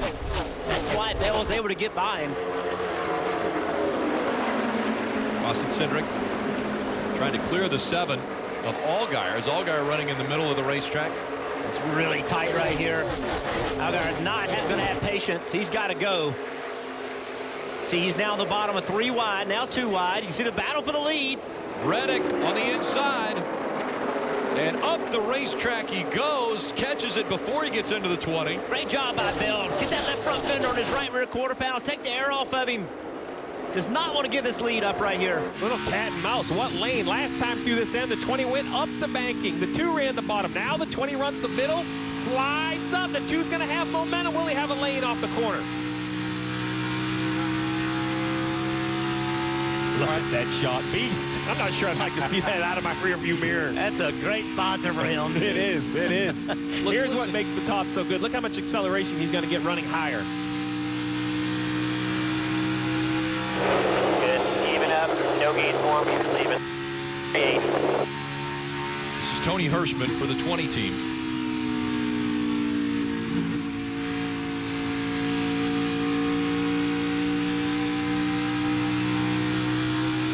That was Christopher Bell that was Christopher Bell's spotter. Again, Hirschman giving him the information of where he was running behind him. It's a hugely important run for Christopher Bell right now. He has really not, in my opinion, had the takeoff speed. I think the 2 of Reddick has had more long run speed out there in clean air. Can Christopher Bell hold Tyler Reddick off? Right now, the championship 4 holding the 1, 2, 3, and 6th position. Cindric and Brandon Jones running 4th and 5th. Marty. Rick, fantastic point by Jeff a moment ago. Bell's really struggled in the early part of the run and then the very end of the run, but the middle is kind of their sweet spot for the 20 car. So I think, Jeff, they've made their car better throughout the evening. So that's a terrific point because right now, Bell can prove to himself, yes, we can hold on early and we can catch the 2 late in the run if we need to do that. Well, Marty, the track's changing. Look at it. The lights are on. It's almost completely dark. The sun's no longer on the front straightaway. So, Steve, this racetrack is going through a major change right now. It's the coolest it's been since they've been on the racetrack, practice or race. Yeah, and as the track cools, most tracks turn a little better, free up. The front gains grip. Miami, we talk about how different it is than every other racetrack. It seems like you would think as the track cools, the top would become worse, but it seems like they go up there anyway, so this is hard to guess. Although here's what I'm waiting to see right here. When the tires get old enough that Tyler Reddick and the 2 can move up the racetrack, I think that's when his car gets the best. That's where he's happy, too. He wants to be scraping that wall. Seems very comfortable there. Christopher Bell still, his lap time is better. Cole Custer, though, they're in 3rd, trying to track him down with the fastest lap time that time. Look at the wins this season of the top 5. The championship 4. Cole has to be extremely motivated. Remember, he's come through the field. He drove through the field to get his lap back. I'm telling you, that's fun to do. It's energizing. It pumps you up. It pumps your team up. And here he is, because of that drive, in position. Cole Custer worked so hard to get back on the lead lap after a right rear tire was loose, or wheel was loose. He fought to get back, and now he's in contention. And he's making Tyler Reddick's job much more difficult, because without Cole Custer behind the two, he can search around with no pressure. But now as he searches around, when he leaves a lane open, that's the lane the 00 can run in. Let's go NASCAR nonstop. You won't miss a thing. Only 61 laps remaining for the championship in the NASCAR Xfinity Series Ford EcoBoost 300. Tyler Reddick right against the wall in that 2. As we see Cole Custer riding along with Cole. He's a lane and a half off of the wall. Christopher Bell out front has a 1.2 second lead. How close Tyler is. Cole Custer really can't really run up there. With Reddick up there, that's taking all the air away from him. When he tries to run up against that wall, he's not going to have the grip that Reddick has. As he gets further behind him, he's able to, but look at the ground made up. Dust flying behind that 2 car. That's how close he is. That last lap, that 2 got the top rolling. Got it figured out. Fastest lap in the field. He still needs to close the gap on the 20 of Christopher Bell running up front. This is what he had to say about what it would mean to win a championship for Joe Gibbs. Coach is a very, very powerful person. Just whenever you're around, you can kind of just, you feel a presence, so to speak. And he's very powerful, and, I want to do a good job for him. I went to the banquet the year Daniel Suarez won the Xfinity Championship for Coach, and that was his last title. So it's been a couple of years now, and I'm ready to get Coach back on top in the Xfinity Series. And right now he's running the top, which we heard from him. That's where he thought he should go. You see Coach on the right side of the screen. You said he's running the top. And he's been forced to run the top because Reddick has been faster the last few laps. Christopher Bell went to the top and slowed down a lot. Look at the difference. Yeah. Christopher Bell eventually is going to have to get where Tyler Reddick is. Tyler Reddick is the kind of guy that's comfortable. All drivers have a comfort level. Tyler Reddick's is different. He's perfectly happy right against the wall. Christopher Bell doesn't really want to be there. He's going to go there out of necessity. Yeah, Christopher Bell's running the top floor. Tyler Reddick's running the roof. Well, the other thing, they did not get enough practice. I mean, they were only out there for a few laps, so they didn't get a practice up against the wall. Well, and you don't run long enough in practice, even if you had 2 hours, to get enough lap on your tires to run this high against the wall. This doesn't come in until the race. That's why Darlington, Kansas, Chicago, those other racetracks where the top is valuable, that's why we talked at all of those races about how these drivers focused on the top of the racetrack. You were sitting in there when we talked to Reddick. He talks about it like it's normal. Like, well, I don't know, everybody does it. You kind of roll in here, pick up the throttle. I'm not even sure he realizes this unique skill set he has that sets him apart. You mentioned that skill set. Let's listen.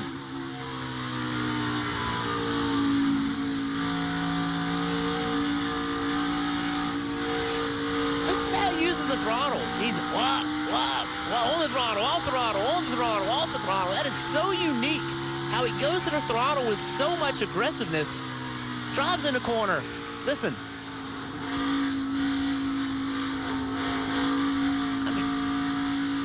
On and off the throttle, up and down on the throttle probably 15 times through that one corner. That is so unique, so different than what a standard driving style is.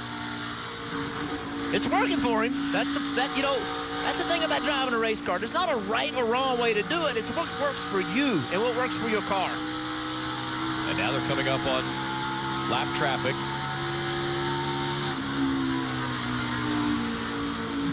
And he'll have to get away from the wall as he goes by Joe Nemechek. Yeah, make no mistake, the 00 is not giving the 2 any break.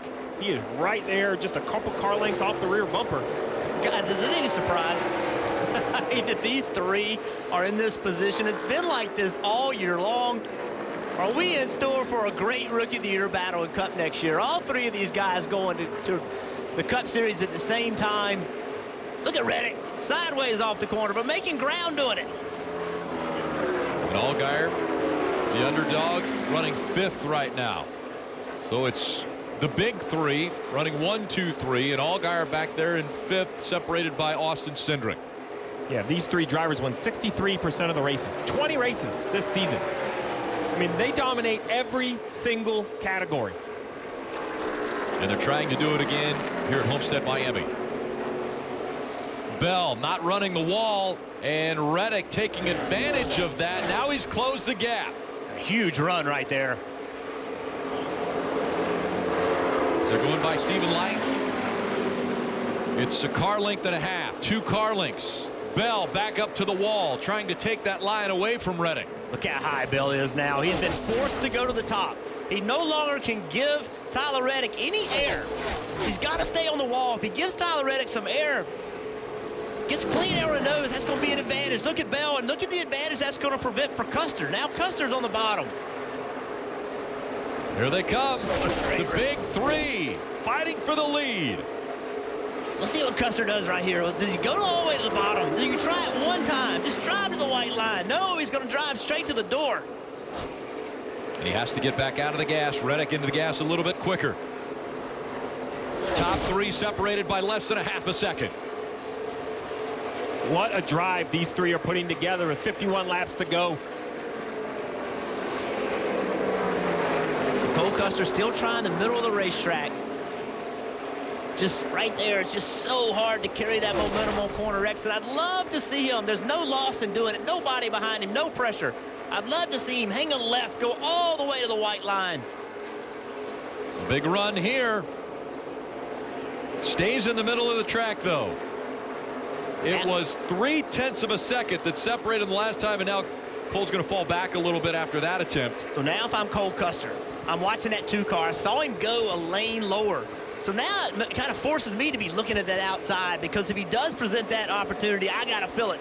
The 20 left the top lane open. The 2 use the clean air. Got a big run through the middle of the corner. We'll have a run down the backstretch. What will he do with it on the entrance to turn 3? Is he going to go down? Or is he going to wait to see if the 20 goes down? He goes down to the inside. Can he make the pass? You're even messing with that throttle. Side by side off turn 4. Dragging it back here, dragging it back. Across the stripe, separated by 0.03 of a second. Here comes Reddick. He's going to take the lead away. Huge slider, but that's going to give Christopher Bell an opportunity to slide him back over. Can he cross him over? Not going to get there, not enough rear grip. Bell sliding, though. He gets to the inside. Trying to keep that right in front fender on the left rear quarter pounder to pull him back. Now Christopher Bell drives in the corner, but does not do the same move that Reddick did to him. Didn't even try to slide him. Here comes Cole Custer. All right, man, nice job. Custer in the 0-0. He's going to take second away from Bell. Now Custer to the bottom. Well, to the middle. Up front, it's Tyler Reddick leading at Homestead-Miami. We go NASCAR nonstop. Reddick pulling away now from Cole Custer. And Christopher Bell, what a move Reddick has made, and pulls away. Now the question is, when do they come to pit road? I was getting ready to say 43 laps to go. I would try to come on pit road with maybe 37, 38 laps to go. Let's remember a year ago, the 0-0 of Cole Custer had one of the best race cars, arguably as good as the 2 at times. He stayed out longer than his championship 4 competitors. That amount of time on old tires really, in my mind, cost him a shot at the championship. A new crew chief this year, Mike Shiplett on top of the pit box. How aggressive will he be? The advantage in second, you can come to pit road first, right? Sneak, give your driver the last minute information down the backstretch. It's tough to do though with 42 laps to go. I really look at Bell in third as the guy. He's losing ground consistently to these front 2, almost 0.3 of a second. At some point, Jason Radcliffe had to say, this is our best shot, come to pit road. It's just how early will he gamble? Steve, remember, that's what happened last year. Jason Ratcliffe was in this spot and gained 2 seconds by pitting a lap earlier than everybody else. And here he comes down pit road now. Christopher Bell coming down pit road. He missed pit road. Oh, no. Christopher Bell missed pit road, running third. He was trying to get to pit road, and he missed it. Parker? Allgaier's going to make it, though. Right, Justin Allgaier on pit road. He's attempting to short pit his championship 4 rivals there. He's been struggling still inside that car, just being loose off the corners and tight in the center. So you need 4 Goodyear tires and Sunoco fuel for the 7 car. The last-ditch effort here to be on pit road earlier, have those new tires before his championship rivals and see if he can gain some time. 20 of Christopher Bell coming back around this time, and that miss of pit road will take away any advantage of coming to pit road early. He'll give up a ton of track time. They may have thrown away their shot, guys. Christopher Bell trying to get to pit road. Here's the replay of him trying to get to pit road. Jason Ratcliffe called him to pit road in turn 3, so he had time to be able to slow down and get it to pit road, maybe a little bit before turn 3. And then Jason came on the radio after he missed pit road, said, what the heck was that? What happened? Tony Hirschman said he missed pit road. He said we were supposed to pit right there. So Christopher Bell missing pit road, 4 fresh Goodyear tires. The car too loose on the longer run. That's why they were losing time to the 2 car, but missing pit road might cost him a shot at the title. If you're at home wondering how do you miss pit road, because it's a major difference when you are in this championship battle.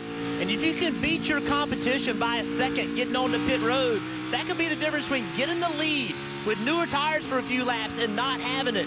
Christopher Bell, knowing that he had to make something happen, just pushed too hard. Missed pit road, huge disadvantage. And that mistake by Bell has taken a lot of pressure off from Reddick and Custer.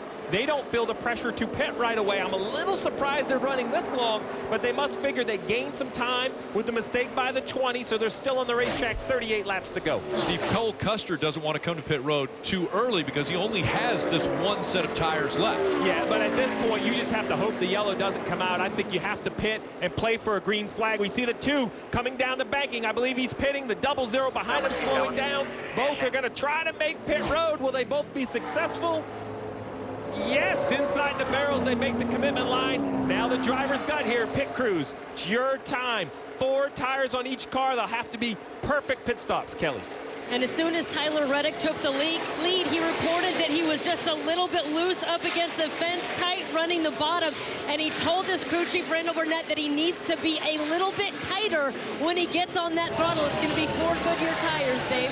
See Cole Custer going around Tyler Reddick. Now the crew who stumbled earlier would be bidding on the last set of fresh Goodyear tires for Cole Custer. A late caution would be a problem for this car. They need this to go green till the end. 4 tires on the 00. He's got fuel and he's gone. And Cole Custer, the race off pit road. He beats Tyler Reddick off of pit road.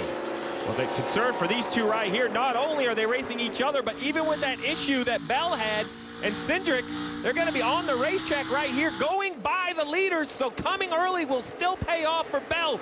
Justin Allgaier splits them 3 wide. What a move by the 7. But how about Reddick, his pit road speed? That speed that he used on the pit exit, that's going to get him by almost the 00. Tyler Reddick pushing and making that work.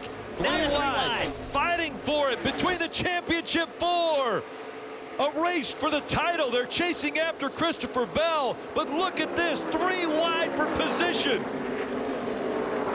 Reddick way up the racetrack, trying to make that bottom work. Cole Custer going to work on the outside. Tyler Reddick going to try to drag him back. And Christopher Bell loves this because he has 3-lap older tires. As these 2 run side by side, it's slowing them down. Bell gets to the outside of the 22, tries to take the race lead. Cindric has it right now. Christopher Bell trying to take it away, but Bell right now the best of the championship 4, but they're all right behind him. After the green flag pit stop cycle through, it's Bell, Cindric, Cole Custer, Tyler Reddick, and Justin Allgaier, all in the top 5 again. Here come new tires, though. A lot of speed coming from behind Bell. I like the call by Jason Ratcliffe. Remember, this was with the mistake of missing pit road. Right. Imagine the lead the 20 would have had without that mistake. Oh, missed opportunity. Here comes Custer.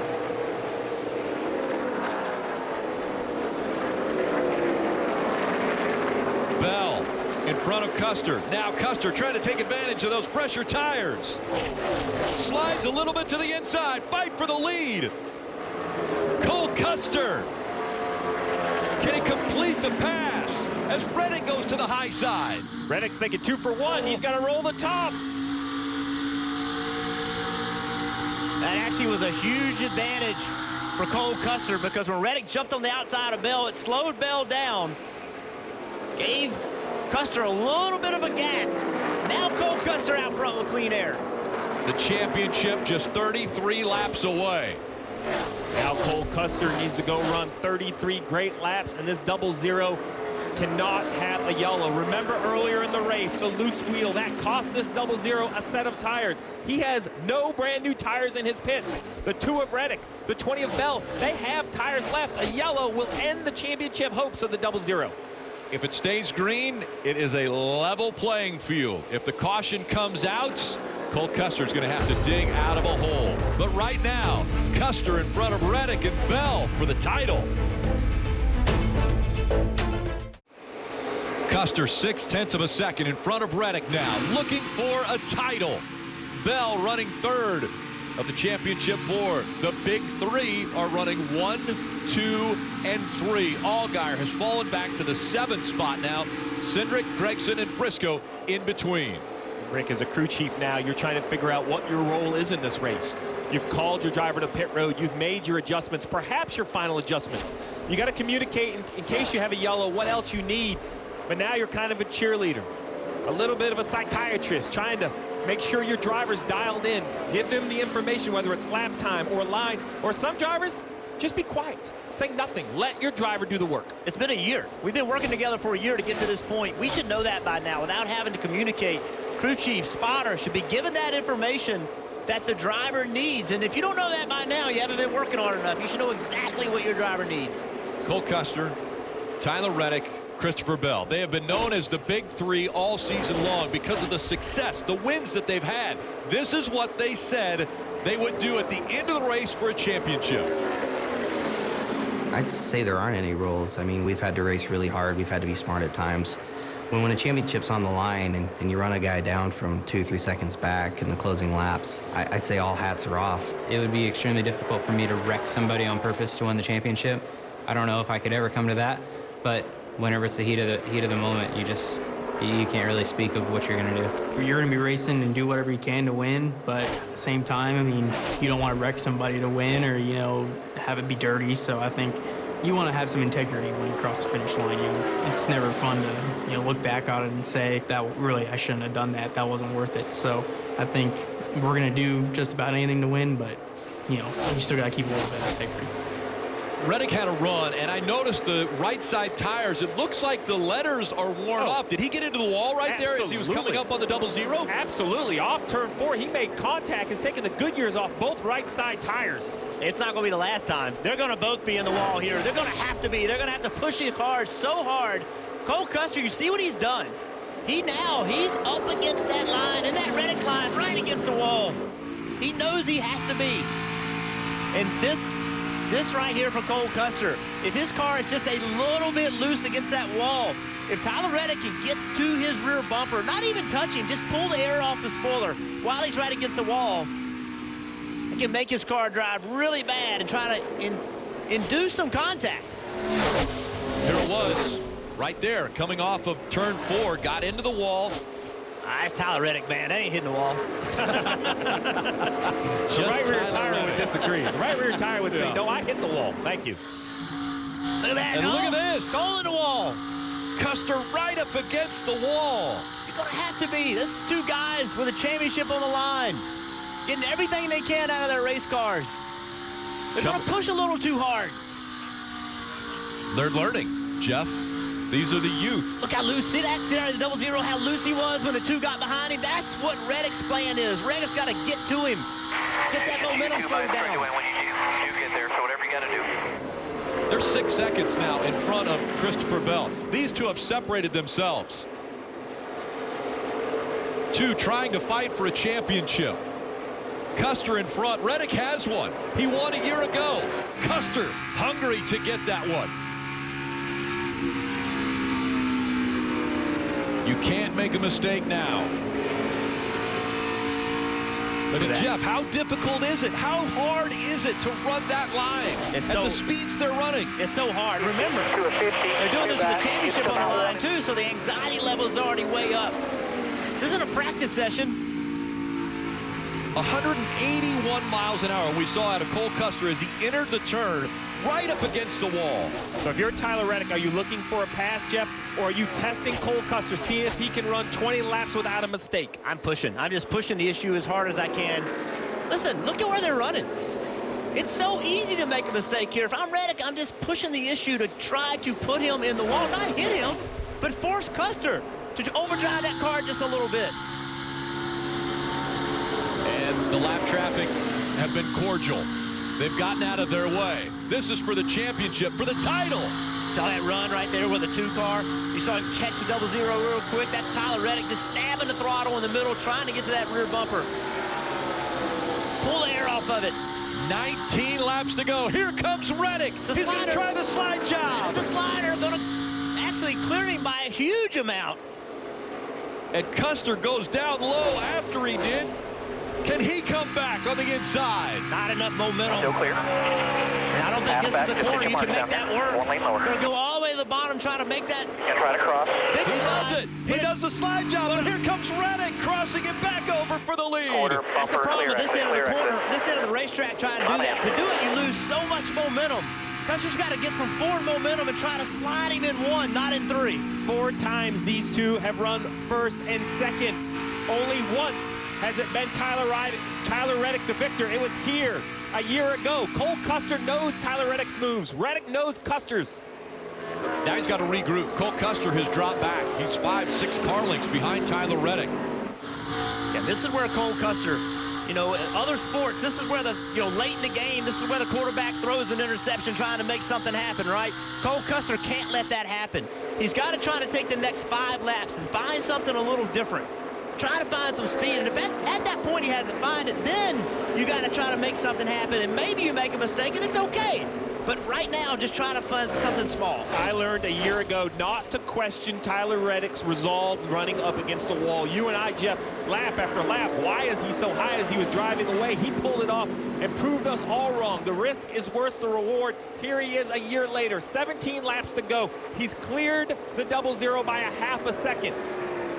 Now does he come off? Does he come off the wall a little bit? Absolutely not. If I know Tyler Reddick, he's closer. He is fine to touch the fence. He has confidence in his ability, confidence in his car. This is a year ago, the 2-car, or the 9 back then, passing the 20, but that's Tyler Reddick driving the 9 onto a championship. Now he's 16 laps away from becoming a multiple-time champion. So much different. Remember last year, he won in Daytona. Kind of was off the radar all year, came here to get his 2nd win of the season. This year, a totally different approach. This 2-car has won consistently. And since he's gotten out front, Steve, it's 3/10 a lap. It's 3/10 a lap faster than Cole Custer. He sat there, hoped Custer to make a mistake, pushed him. Wasn't going to happen. Finally said, okay, I got to take matters into my own hands. Overdrove the entry into 1. Big slider, made it work. Just great job by Tyler Reddick. That's why Richard Childress loves this guy, because he's willing to do those kind of things. And with the lead, he's still on the boards. He hadn't left the boards at all. Yeah, this championship is not about his career. His dream has already been realized. He will drive in the Cup Series next year, the number 8 for Richard Childress Racing. He will be at the pinnacle of stock car racing. Well, you mentioned Richard Childress Racing. And next year, he said, I'm excited to take this next step in my career with their support, but also realize I've got a lot of work to do this year with my number 2 team to bring home the Xfinity Series Championship. Well, he's put in a lot of work already tonight. He said, I can't think of a better way to end RCR's 50th year celebration and kick off next year than by capturing that trophy. And now he's 13 laps away. You mentioned RCR. Well, it's more than just an opportunity for Tyler Reddick. Tyler Reddick, the driver of the 2, he's moving up next year, and he's bringing Randall Burnett, his crew chief, with him. Right there on the left side of your screen. He looks calm. He's not. I know Randall. He is nervous. Oh, as we have an issue with the 7. Looks like the right rear is flat. We'll see if he can get back to the race. Is he coming back to pit road? Yes, that right rear tire is flat. Tire down. You see right there, heavy contact with the wall. Jeff, you talked about it. These guys are going to be pushed to the edge. The 7 got there and jumped over the edge. Heavy damage. And with this pit stop, I think this is going to erase any hopes, any chance. Let's see if he gets onto pit road without spinning out. That's the hard part right now. He's got a right rear tire that's down. Still good. Still clear. Very, very scary as you slide up the racetrack with traffic coming. It looks like he will get to pit road. And he makes it onto pit road. And as I was mentioned for the 2, it'll be his crew chief and the driver moving up. Justin Allgaier, he told us he knows this is probably where he's going to run the rest of his career. Xfinity, he would love to go to Cup, but he doesn't think that's in the stars. So it's so much hope gone away now with a flat right side. Kelly. Rick, there is more than just a second championship on the line for Tyler Reddick. The name of his future son hangs in the balance. He and girlfriend Alexa De Leon expecting their first child together in January, and they haven't been able to agree on a name. She likes Riker. He likes the name Bo. They couldn't come to terms until Alexa said, I tell you what, if you go out and win this championship, you get to name our son. So a little extra motivation there for Tyler Reddick, who's soon to become a father. Getting rid of a son named Homestead. He's about to have a son named Bo if he could stay out for 10 more laps in front of this field. The last 2 laps, so Cole Custer has got a big part of that lead back. Now under 7/10 of a second. Oh, into the wall. The double zero. Couldn't keep it off the wall. And Cole Custer hard into the outside wall. He rode it for probably 300 or 400 yards. Jeff, I think he did exactly what you said. He took a few laps, composed himself, and found a way to attack.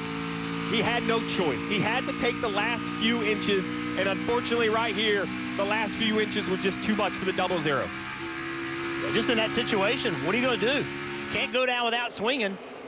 I appreciate the effort from Cole Custer. Tyler Reddick's just been a little bit quicker. Now Tyler Reddick with a 1.5 second lead. At what point do you start hearing noises, Jeff? At what point as a race car driver do you start hearing mystery things wrong with your race car? Listen, as close as he runs to the wall, and I started hearing him about halfway through the race.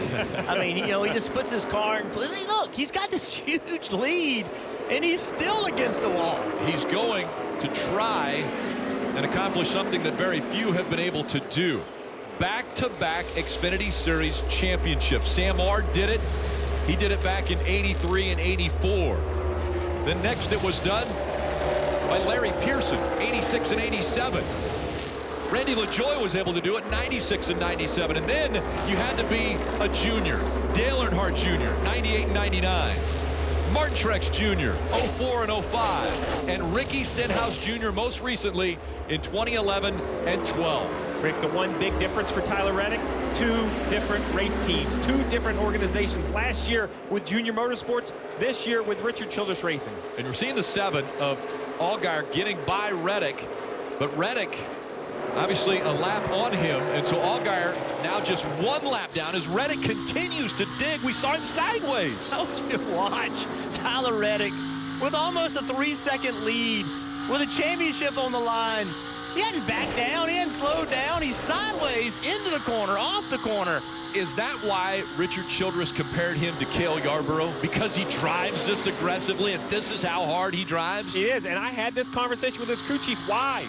Last year with that big lead, why did you let him go? I talked to his crew chief last year. Then I talked to his crew chief this year. I said, would you change it? Would you do differently? He said, listen, he's made a successful career, a great year with his aggressive style. I don't want to disrupt his rhythm. However he feels he needs to drive this race, I believe in him. I think those were the most 3 important words a crew chief can say. He believes in his driver. I'm going to tell you somebody else believes in him, his mom and his dad. I spent some time with his dad the other day, and he told me he's only missed about 3 or 4 of his races. And those he missed because of bad flights or things like that. He moved this young man to live by himself when he was 18 years old in North Carolina. Was terrified, sending his son, would go check on him. He thought that was what he had to do with him. Let him grow up, let him find his own way. And those experiences have helped build Tyler Reddick and what he is today. Tyler Reddick, just 23 years old. Today started on the pole, and now he's under 4 laps away from back-to-back Xfinity Series championships. And Rick, when we sat down with him, his approach truly amazed me. He spoke with confidence, not real arrogance. Just, I thought he had a very clear picture of what was in front of him, what it would mean to his career, what it would mean to his legacy, understood the challenge of the race, but at the same time didn't make it, you know, it wasn't all and be all, right? It was the most important thing to him at this moment, but he knew what he was going to do next year, and he was going to enjoy this race. It's almost like we were talking about going to the lake. Yeah. It really was. It was Yeah. like, I mean, he was like, yeah, man, I'm going to race for a championship. Yeah. Just calm, cool. You know, hey, you going to bring the cooler? I'm going to bring it. I mean, it was kind of like, Bring the jet skis. We're going to have fun. Just very relaxed and just, I'm going to have fun with this. Like he was thirsting for the pressure. Like he almost couldn't believe it last year. As soon as he won it, that was his quote. Am I dreaming? Is this real? I think this year he knows it's real, and he's 2 laps away. 3 miles remain between Tyler Reddick and a championship. 2 laps here at Homestead-Miami Speedway. Tyler Reddick, this is his office. This is where he has fun. He knows next year he's running in the Cup Series for Richard Childress Racing. He'll drive the number 8 car.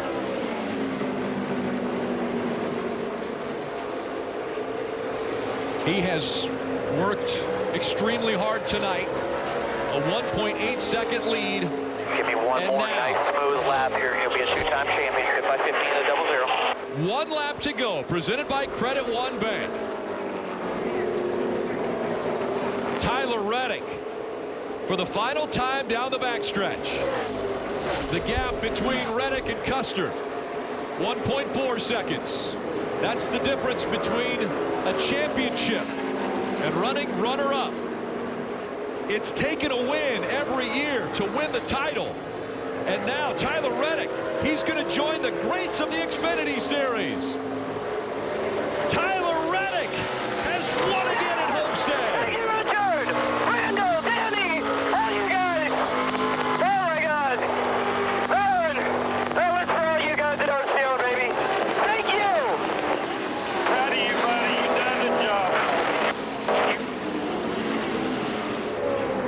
The only driver to win back-to-back championships for You are a champion, baby. We did it, boys. We did it. 2 different organizations. Junior Motorsports last year, and now Richard Childress Racing this year.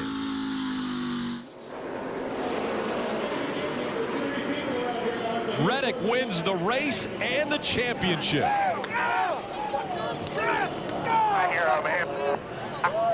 And these guys are going to have to apologize to Austin Dillon for their performance tomorrow. Great job, Tyler. Proud of you, buddy. Kelly. Well, it's a second championship for Tyler Reddick, but a first here for crew chief Randall Burnett. What did you think of the moves that he made there to take the lead in this one?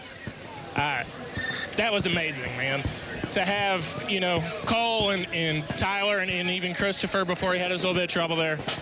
That's what this championship weekend's about. And I'm just glad we came out on top. So blessed to be here. So thankful for this team, all of our supporters, Tame the Beast, you know, Pinnacle, Blue, everybody that's on this car, man. It is unbelievable. And I just can't thank them enough. Can't think of the guys at the shop, Jay Bourne, Marty Houston, and everybody at the shop, man, that puts their life and soul into this deal. This is an amazing team. Best team I've ever been a part of. Amazing group of guys and amazing driver too, man. Go celebrate with him. Congratulations. Thank you. Another title for the man out of Corning, California.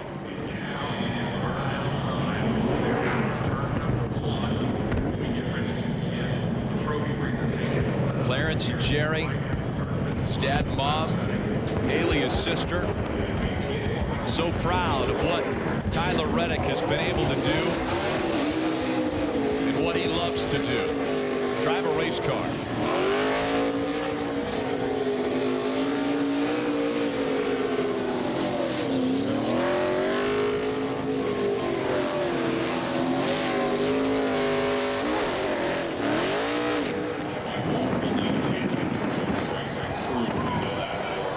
Steering wheel's off. Crowd about ready to acknowledge Tyler Reddick winning back-to-back championships.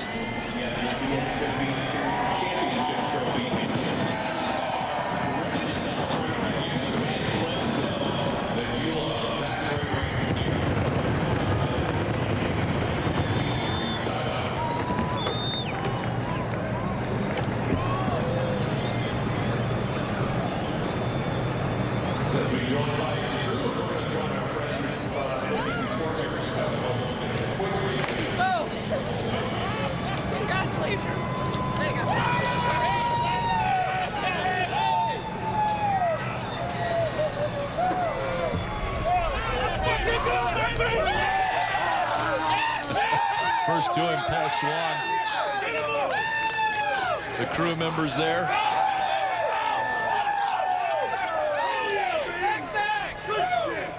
What a scene down here, Rick. Amazing. Tyler Reddick. And a hug from Randall Burnett. There you go. You're the Xfinity Series champion again, Tyler. Boy, you put a stamp on it this year, didn't you? Did you come in here, you think, the favorite tonight and prove something about yourself and this race team? It's all about this race team, man. And I was just honored to pilot this Richard Childress Racing Chevrolet. I mean, this Tame the Beast Chevrolet was just so fast, and it was as fast as Xfinity Internet tonight. Just hats off to Team Chevy, all those guys for working on this new Chevrolet, and all the guys at ECR for giving us great power. I'm losing my breath. I'm that excited. This one means so much more. It was just a lot better year, and it was really cool to go back-to-back. How about the checkup and crossover move, though, to get the win and pass Cole Custer? How did you get that planned out?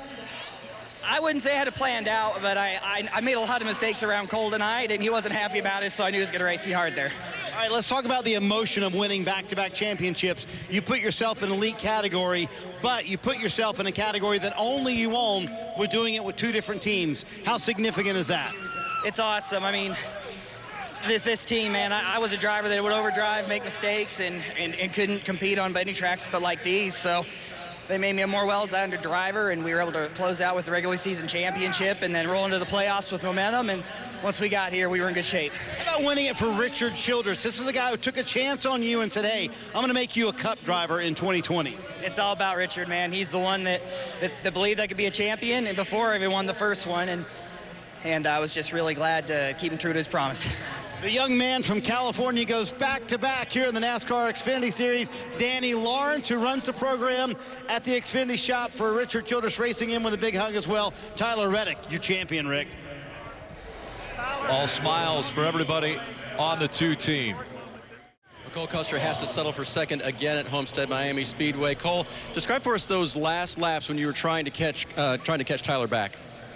Yeah, I mean, I could kind of match his lap time up there. I studied his in-car all the way coming here, trying to figure out how to run the top better, and I got close. It was just, I tried to find a way to close the gap when I was behind him. I probably tried a little bit too hard and got on the fence, but I don't know, what can you say? I mean, Tyler he can rip the top here. That's, I mean, all you can really say about it, but I just can't thank all my guys this year. I mean, we've had an unbelievable year. Sucks to come home second 2 years in a row, but, you know, we'll take it. We were a lot closer this year, so, I don't know. I got to thank Gene Haas. I mean, I wouldn't be here without him. His support means everything. Tony, I mean, he was a huge help today, keeping me calm and everything. So, I don't know. I'm looking forward to next year and seeing what we got. Cole Custer will move on to the Cup Series. He worked hard to try to get the craft that Reddick was so good at down. Just couldn't quite get to him today, Kelly. 37 laps led today for Christopher Bell. And Christopher, we saw the miscue getting to pit road. Was that ultimately the game changer for you?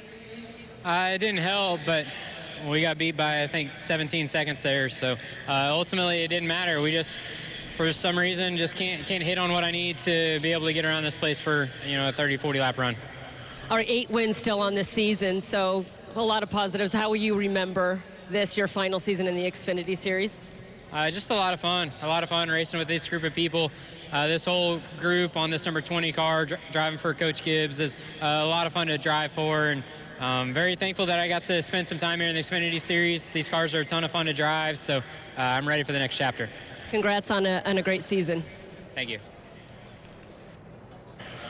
Justin Allgaier and the 17 put up a heck of a fight, but it just wasn't enough. What more do you guys need to contend with those top three? Just speed. You know, we felt like the balance there at certain points in the race was pretty decent.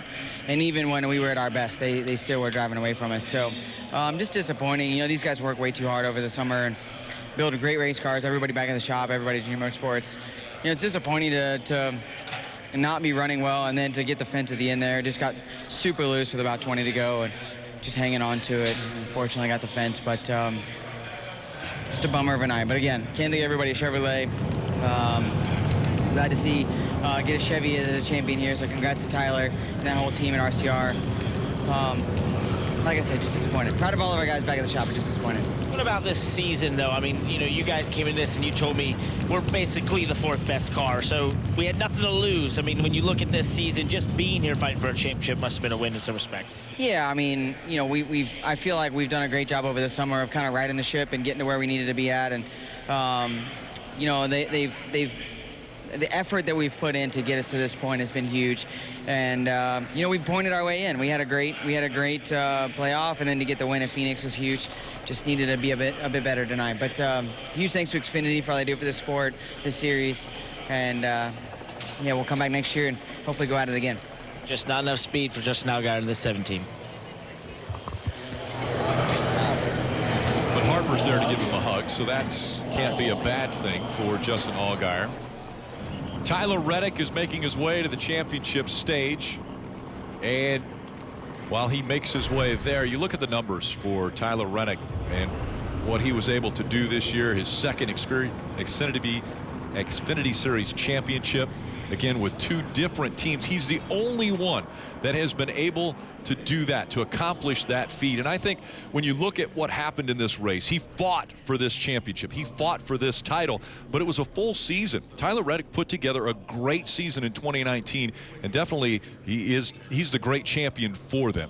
Everybody knew coming here they were going to have to step their game up to beat Tyler Reddick at this racetrack. You heard them all say it, but they just haven't found a way to do it. Tyler Reddick, this is his playground. He loves being against the boards, made it work all night long. Tyler Reddick, 2-time champion now, going to the Cup Series with tons of momentum. He was off the radar last year, anything but this year. You heard Cole Custer say he was studying his in-car. They knew he was going to be the guy to beat. With the pressure, with the bullseye of the driver to beat, he performed. He didn't have the lead the entire way. He had to run the 00 down, slicing and dicing and crossover. A great battle between 2 drivers that have fought against each other all season long. In the end, that young man right there, a 2-time champion. Let's hand the celebration off to Chris Devoda. And you see Tyler getting out of the car, congratulating with the crew. He's going to put another win sticker on the car, which is monumental because this is the first time in Xfinity Series history that 3 different drivers have won 6 races. Tyler with the win tonight, winning a 2nd championship. Again, you see the crew coming over. Here's NASCAR handing him both a towel, drying off the car so he can apply that 6th win sticker. It's a big moment for not just Tyler, but also for the series. Following this, he'll come up here to the championship stage, a move he doesn't even know where to put it. There's no room for 6.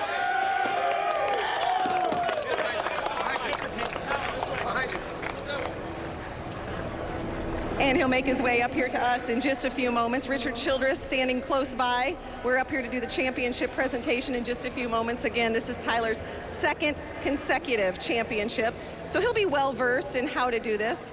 The crew will be on the stage behind us. They, of course, met their driver as he got out of the car.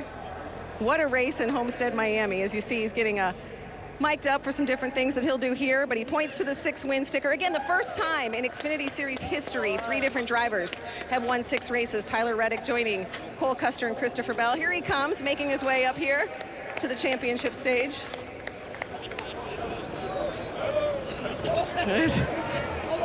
Familiar territory for Tyler Reddick. Congratulations. I'm going to keep you right over here. Right here. You can go. Well, actually, you're the champion. You can do whatever you want. Right. First, for some words for our 2019 champion, here is Senior Vice President of Marketing for Comcast, Peter Intermaggio. Thanks very much, Krista. Tyler, congratulations. Back-to-back wins. First time in this series in 7 years, I think. Awesome race today. Awesome season for you. On behalf of 30 million Xfinity customers, congratulations. Thank you, Peter. Thank you, Peter. We're going to come right over here as Richard Childress comes up. I'm going to put you right here, and then I'm going to get out of the way and let Ben Kennedy do the honors for NASCAR. Ben, before you give Tyler the trophy, any words you have from NASCAR for our champion? Absolutely. Tyler, on behalf of everyone in NASCAR, congratulations on another fantastic racing season. you and the Richard Childress Racing team have proven week in and week out that you're a championship caliber team, and you guys really put it on display tonight here at Homestead-Miami Speedway. So on behalf of everyone at NASCAR, congratulations. You're our 2019 NASCAR Xfinity Series champion. And now for the hardware, go ahead and face this direction. Here's the moment he's been waiting for.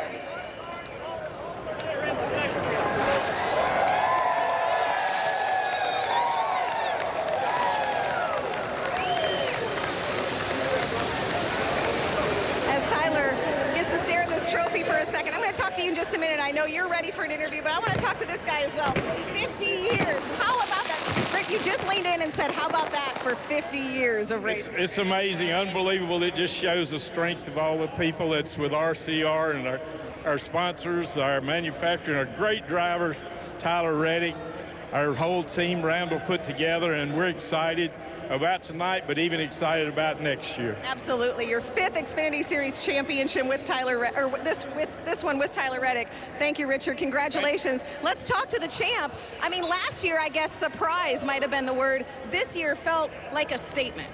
Yeah, absolutely. All these guys at RCR just put me on their back, and I could run fast at tracks like these, but I couldn't put the complete year together. And Randall, Richard, all the guys at RCR, ECR just built complete, fantastic cars and really brought me to a more well-rounded driver. And I was able to have some short run speed this time and move around. So it was a pleasure. I've already screamed too much. I've lost my voice, but thank you to all the fans that came out and all of our supporters throughout the years and all the supporters of Richard Childress Racing too. And what about those battles in the closing 40 to 50 laps? The fact that it was you, Cole Custer, Christopher Bell, all racing basically in a pack, really the way you had all season. I know, it was crazy, and when me and Cole were racing there coming off pit road, I'm trying everything I can to just drive in the corner and clear him, and wouldn't work. I was just holding on for dear life, so I appreciate him, racing as hard as he could. We just went for it, and I was aggressive as normal, and it paid off for us. Well, you won the race, you win the championship, you're moving up to the Cup Series with that gentleman, Richard Childress, but maybe a bigger race that you won tonight. Pretty soon you're going to welcome Bo Reddick. Did you win the baby name contest with Alexa because you won this race? Is it going to be Bo? It is, and it was a little bit of teeth pulling on her side, but I was able to get it and made it happen. She woke up one day and she just decided to make a little friendly bet, and that's probably the last thing I needed was more motivation, let me tell you, and I was already really motivated to get a championship for all these guys at RCR. Alexa down there obviously celebrating with your team as well. Kelly Stavis told that great story in those closing laps, so you probably did, I don't even know if you knew that we knew that, but how does this one feel different? You know, to win 2 in 2 seasons in the series and to win back-to-back, how does this one feel different than last year?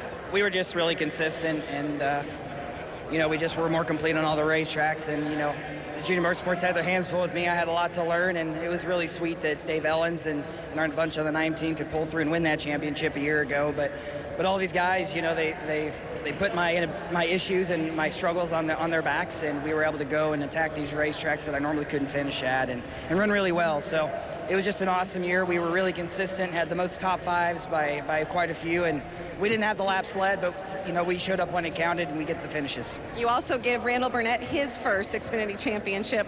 I know that's going to be special for him as well. And what does it mean you see your team all down here? Oh, I've been getting him a lot of firsts. I got him his first win, got him his first regular season championship, so it was only fitting I got him his first Xfinity championship too.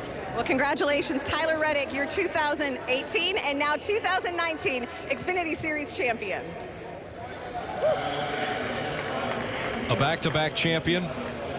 It's been done a few times, but never before with 2 different teams, a back-to-back champion. Tyler Reddick is celebrating again as the Xfinity Series champion.